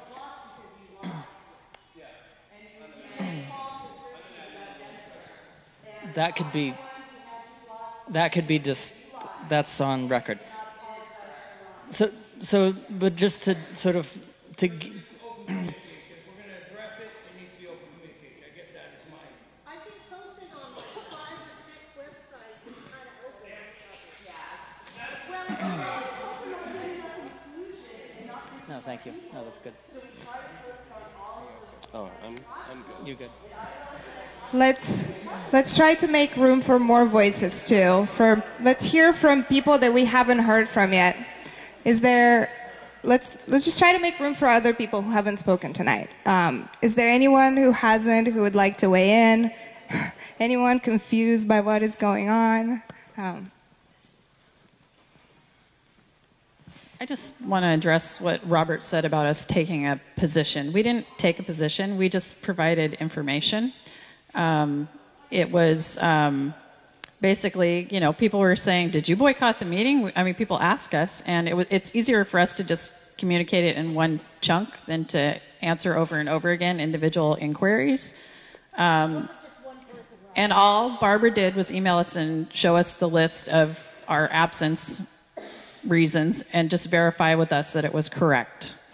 So that's all it was. And what was posted was simply a clarification of the reasons why we were absent, so nobody would have to ask if we boycotted. It was a board position not taken by the board. It was not a position. There's no position. Information that is actual statements of what occurred is not, you don't get a vote on what happened. You didn't talk to the board and you spoke with the board. Excuse me, but we was, as you know, it was not put forth as being a board position. I'm sorry, I don't know that. Actually, I saw Lents Neighborhood Association post a And if you read further down the thread, you saw that I said I didn't know technically how to change it to my own name. Someone taught me how, and that's when I changed it and apologized for not having known how and having done it. What? But you didn't remove the post. So that's not. I didn't intend to use the post. I stand by the post. And yet you apologized for it. I did not. As you don't twist things. Listen to them. I apologize for not being able to technically know how to have it be my little picture and name, not the LNA board. Because I can't post like that. You use your position of power to talk about. Okay, Robert. Collaborating, and that's just not ethical. I want to say something. I want to say something just as a board member, I guess. Is that I understand where the confusion happened. I myself was confused as to why, board members deliberated on this, excluding other people on the board, because I was not included in that decision, and that was an official statement that was made on the LNA Facebook page. And if we go, I'm just giving an example, but if we go down that route, could I make my own statements on the LNA Facebook page expressing, personal things that I want to talk about?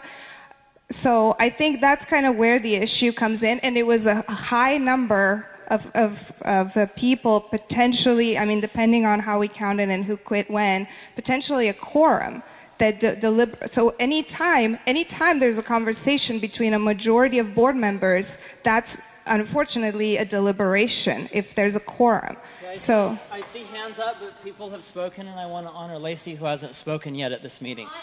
No, Barbara, no. No, you can respond to this afterwards. Hi, I'm Lacey. I'm the secretary. I didn't get to introduce myself earlier. So I'm new. This is my second general meeting as secretary. So at our last board meeting, though, we discussed policies and manuals for ourselves because, like I mentioned, I am new, and so I don't know specifically sometimes what my duties and my tasks are, right? So I think this is an example of something that should be included when we move forward with writing some policies and manuals, because also as a community member, I was also confused on which page is official, which is not, what should I be watching, what shouldn't I be watching. So I think when we move this discussion forward, it is important to include in our policies and our manuals so it's clear amongst ourselves, and then it's clear amongst the general membership which channels for you to check for official information. So that's what I look forward to moving forward. Thank you. And rather than continuing with this discussion, and we said that we would honor the facilitators, Barbara, I'm wanting to honor that there are people in this meeting who have not spoken and some who have spoken a lot. And I want to honor the people who have not spoken. And I'm doing that as a facilitator.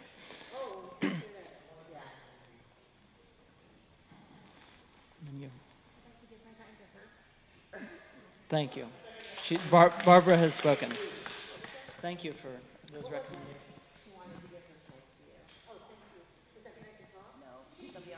Sorry.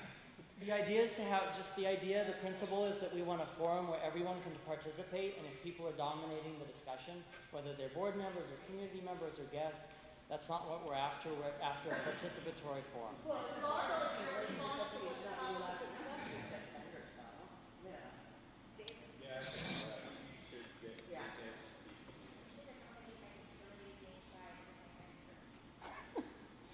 So I am a newer member to Lens. I've come to meetings since I moved here about a year and a half ago, and I am running for the board, and I've expressed interest to the board for that. But I do want to question this. I don't want to dismiss anyone's feelings. Everyone has a right to be heard. But is this the best forum where we are supposed to be working for the greater good of everyone in our neighborhood? I know Robert mentioned we have 22,000 people, but literally the last couple of board meetings, these, like, you know, everyone should have a chance to be heard, but I'm going to ask as just a general member, like, what have we actually accomplished that's going to benefit Lens tonight? And like we heard some great updates, but like, what are we really doing to help other than going back and forth? And I've heard the same arguments the last 4 board meetings. And I'm not trying to dismiss anyone's feelings or issues, but if we're really here for the greater good of the neighborhood, I just hope we can kind of either take this offline and bring everybody together in a separate forum, and, you know, a mediation. I don't know if the city provides that, but if there is something that's really interfering with the overall productivity of like what we should be doing, I just ask that people maybe take it somewhere else, not in just the general meeting. And no offense to anyone. So we are now at the end of this agenda item. I apologize to anyone who does not like that, and we are going to then proceed with the rest of the agenda.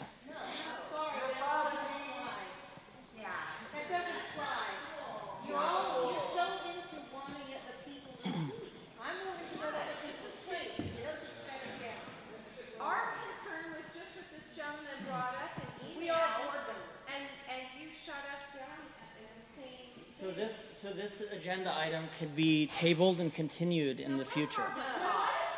Okay. Well, let's just have one last closing comment. And I said we could have one last comment from you if you would like. Okay. I'd like that, So. but I don't want it to be the last comment. I don't agree with that. Well, we voted and approved the agenda, and it's disrespectful to everyone here. It is. It's not 9 o'clock yet. There's an item that happens at 8:50 that's closing an activity. An activity? Yeah, that's what it says.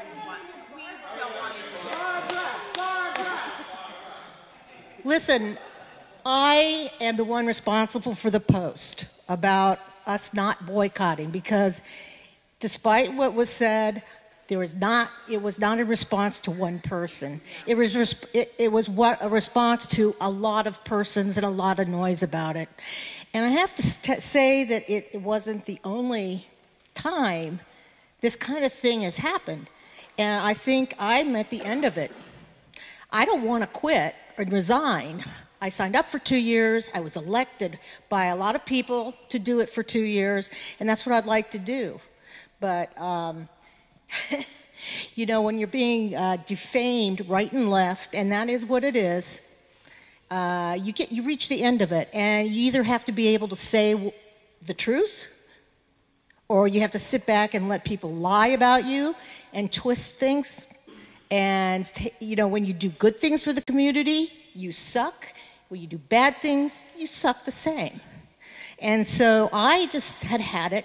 I wrote this thing. It was well written. It was true. I checked my facts with the other people involved. And, you know, it's just the typical defamation stuff that goes on. It has been going on for years against board members. And generally, and not exclusively, but generally against women from men. So that's kind of what I have to say, and I do disagree. I mean, we've talked at length about how we should be listening to the people. Well, this is the people are here, and there's other people here who have something to say, and they should be allowed to say it. Thank you. I'm not interested in this suit. I'm interested in shutting up. So I respect that, but I think there's also something to be said about, you know, when community members, not board members, voice a concern, and then there's a bunch of us board members that really take the mic and we don't want to let it go, and we want to say, no, you're going to hear me out, you know? I think sometimes we're just not going to agree, and there's truth, but everyone has their own truth. I'm not talking about necessarily facts, but everyone has their own experience and their own truth. And, you know, like when I see certain people from the community afraid to speak, and then when they speak, if they're afraid they're going to say something wrong, which is going to bring them a lot of criticism from the board. We don't always have to agree, and we can also just let it go, you know, and let people speak, say what they have to say. That can bring them satisfaction that they were heard, or bring them healing, you know, and because we already have a voice. We are the LNA. We have power. We are heard at our meetings. We're heard at board meetings. We're heard on our pages. And that's disproportionate to the amount of power that community members have. Yeah. Yeah, and I guess the reason, you know, going along with what David said when he said, what have we actually accomplished today? You know, and you kind of seemingly belittled that I wanted to do an activity. That was with the goal of accomplishing something tonight, with all of us just coming together and saying, okay, what kind of work do we actually want to do on behalf of Lent? What kind of things does the community want us to advocate for? Is that so bad? I don't know. I mean, it's crushed now. We don't have time, but... And we have been, and I also want to say to the community that, you know, the board is also making a commitment to work on our issues internally, and, you know, we're going to mediation, we're going to also discuss our issues, because there might be something to be said about, you know, just having to fix it from the inside and having us be the one that set the standards. So I think we are working on it.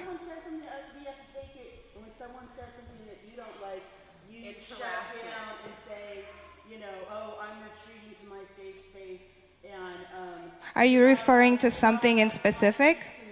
Are you referring to something in specific? Yes, please say what you're referring to. Well, Joanne, for one. Yeah, so... And also, you said that to a number of board members. When we brought up our concerns to you, you said, you know, oh, you're attacking me, and I'm not going to continue this discussion. Well, so it was these are very unhealthy and counterproductive conversations that I personally don't feel it should be happening through emails. But I have offered meeting in person with everyone, and I continue to offer that, and I have offered, and we are taking up on the services from Mediation Northwest. So that's what I see as healthy conversation, not emails. I don't have... For myself, yeah, it's perfectly okay for me to have boundaries. It's perfectly okay. And I've been trying to set boundaries for 3 years, and I'm being undermined by certain people in the community, and I'm being allowed to be defamed in public forums, not private pages, public pages. Yeah, why can't some of these people why can't Barbara set boundaries? Why can't Jennifer set are boundaries? people Why that can't I set had boundaries? joined in bandwagon in the past, and then I built bridges with them, and I communicated with them, and now they they understand the work that I did and the rest of the board did. You say the LNA has power? No, I have power. You know why I have power? Because I've worked with the community, I've built up that respect for myself, and there's a small group of people, and similarly with other board members, Jennifer, Autumn, everybody, we've done good work in the community, and there's a small group of people that have a beef with that are dead set on trying to control the narrative about us and make it look like we've done nothing for this community because they don't want us to have power. And That every we time you built guys for drag them out, ourselves. it gives them more power. You guys continue to pull their name into these other forums. No, Sabina pulled their name into the forum tonight. Post that Barbara did pulled that narrative onto the landscape. All Barbara did was say there wasn't a boycott. Sabina held up a news. I just have to say this newspaper with a picture and said that she's had all these great interactions with the LNLA. Just last week, this group was posting about what a failure our safety forum was. What a failure we are as a board. They're bringing people's names in a public forum. They're posting Wait. Don't interrupt. It costs money to sue. Yes, but you're valid concerns. You should sue And they had lies about the whole forum too. I mean, and then for you to validate that and not, even acknowledge our concerns, maybe they're not bullying you. Maybe they're getting along great with you. But when you are being told that you're horrible and nobody comes to your events, and I mean, that is not community building. That's not a group that's trying to work together, Sabina. It's like, I don't know, I feel like you're on a different planet as far as that stuff. I mean, it's just bizarre that you're not seeing that. I mean, and fellow board members, I'm blown away. All I've ever tried to do was help the community.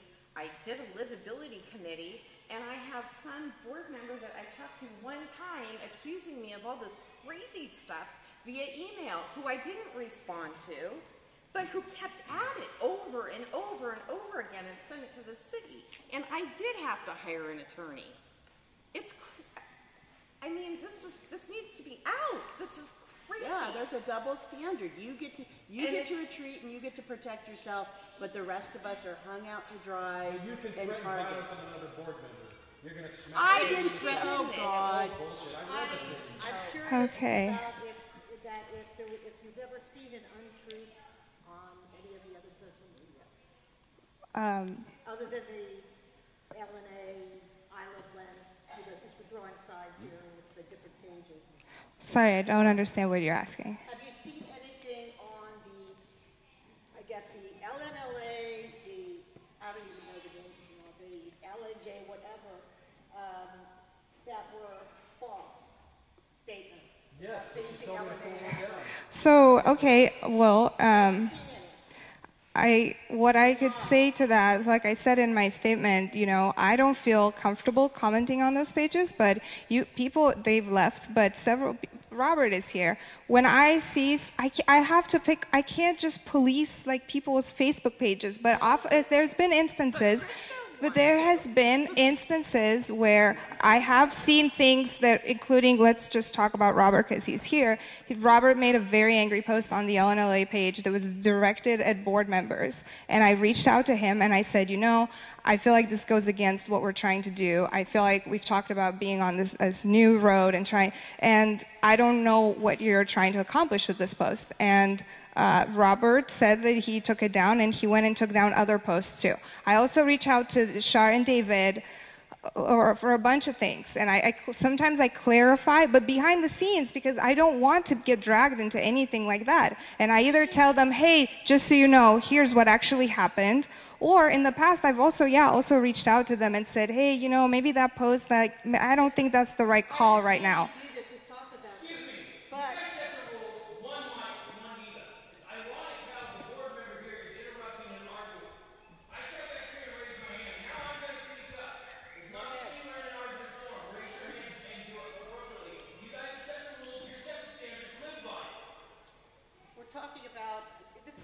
Dialogue, but go ahead.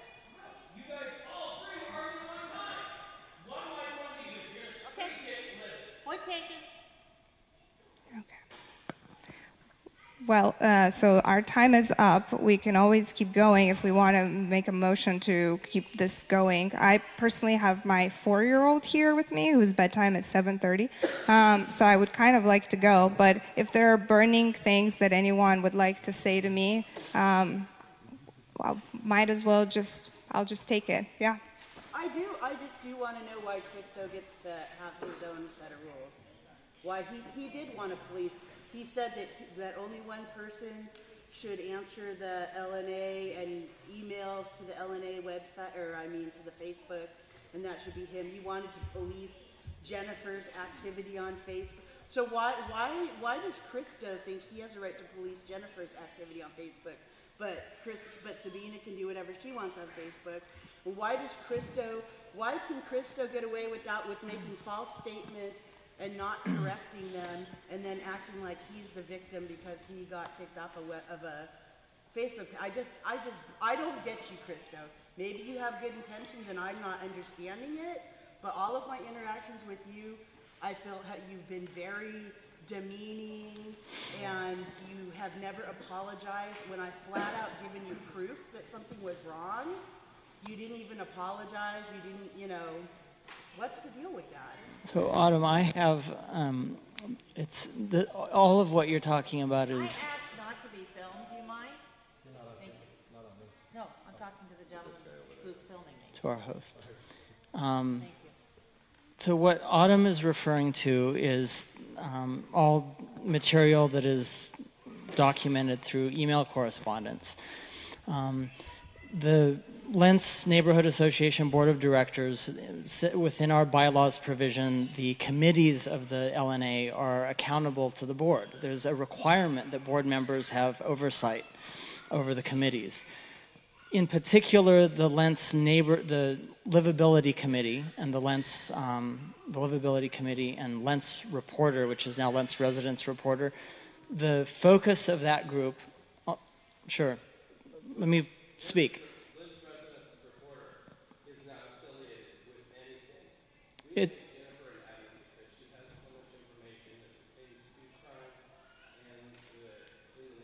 Sure, I'll speak.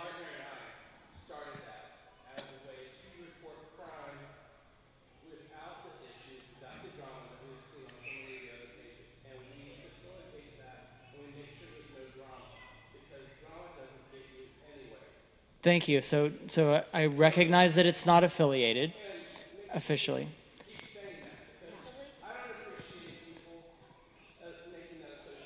Sure.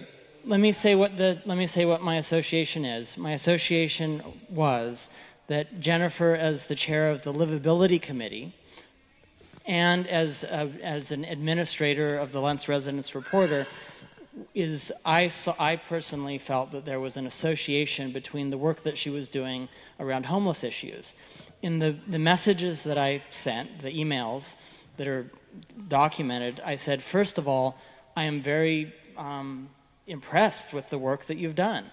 That one of your questions, Jennifer, about double standards was you said, Christo, why did you give me a photo of hypodermic needles and ask me to report that through the city's reporting process? And then so I didn't accuse, my intention, I'd love, let me finish, let me, no. Sent an email to Autumn in some correspondence from a homeless man that I had no idea who this person is, bringing my name into the whole situation. So that's... You obviously had some issue with me, Christo. That's how it played out. I don't know why. I don't know why you were fixated on me. Sure, I'd love to explain, Jennifer. It's I'd love to explain this issue since I'm seeing a lot of people. So the backstory, if you all want to hear this, is that a man was at a homeless camp at the library.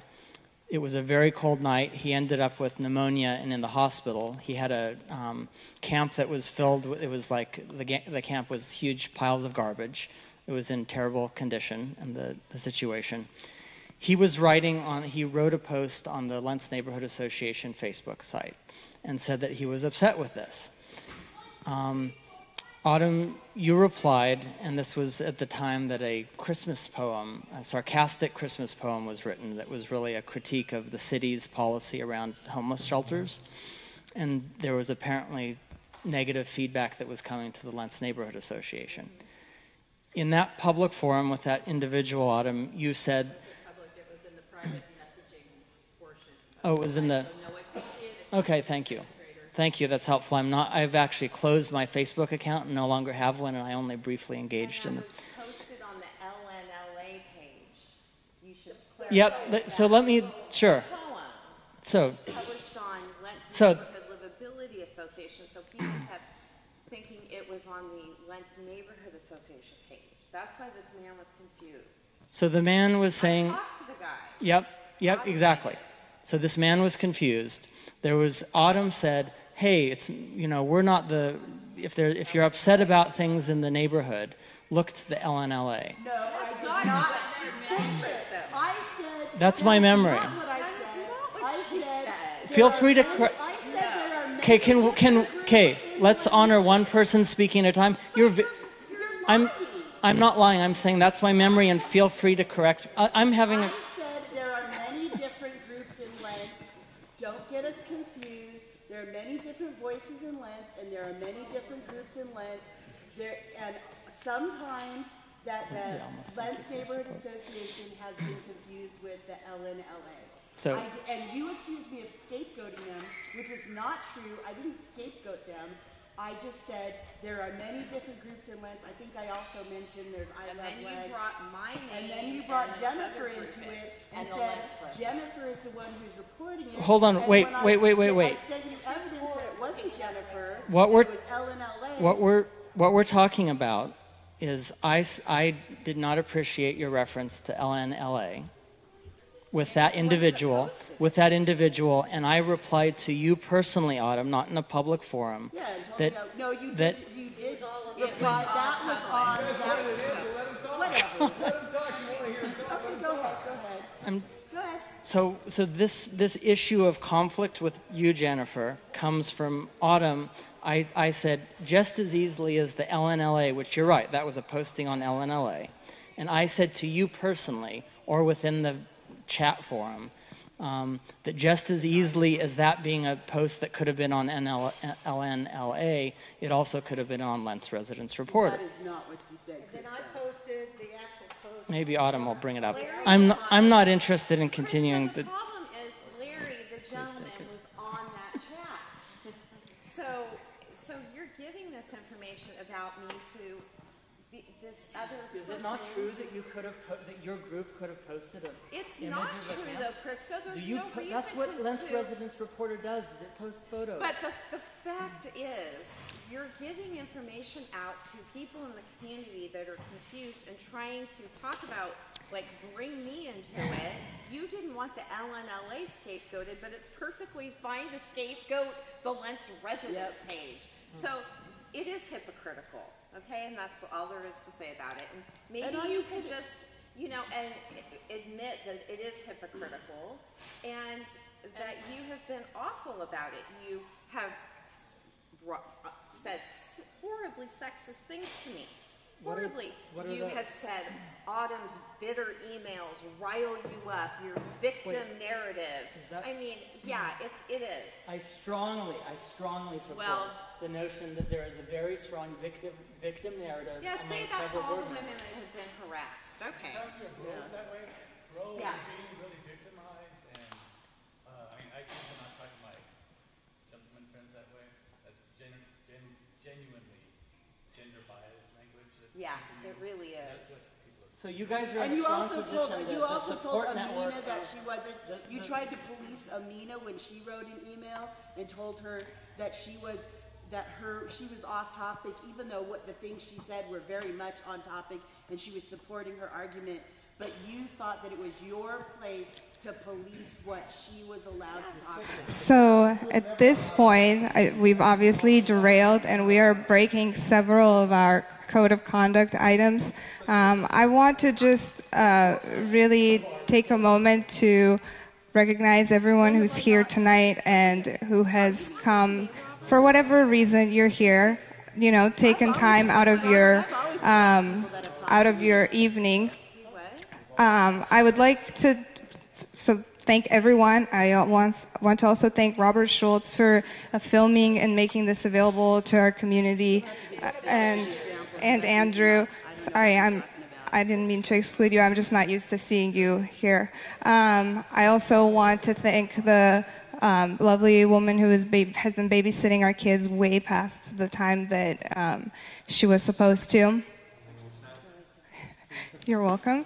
And something that I like to do at the end to wrap up is to go over the action items that were discussed tonight. So I'll turn that over to Lacey just to kind of wrap up and refresh our memory on what we might want to follow up on. Hi, yes, just some very brief action items.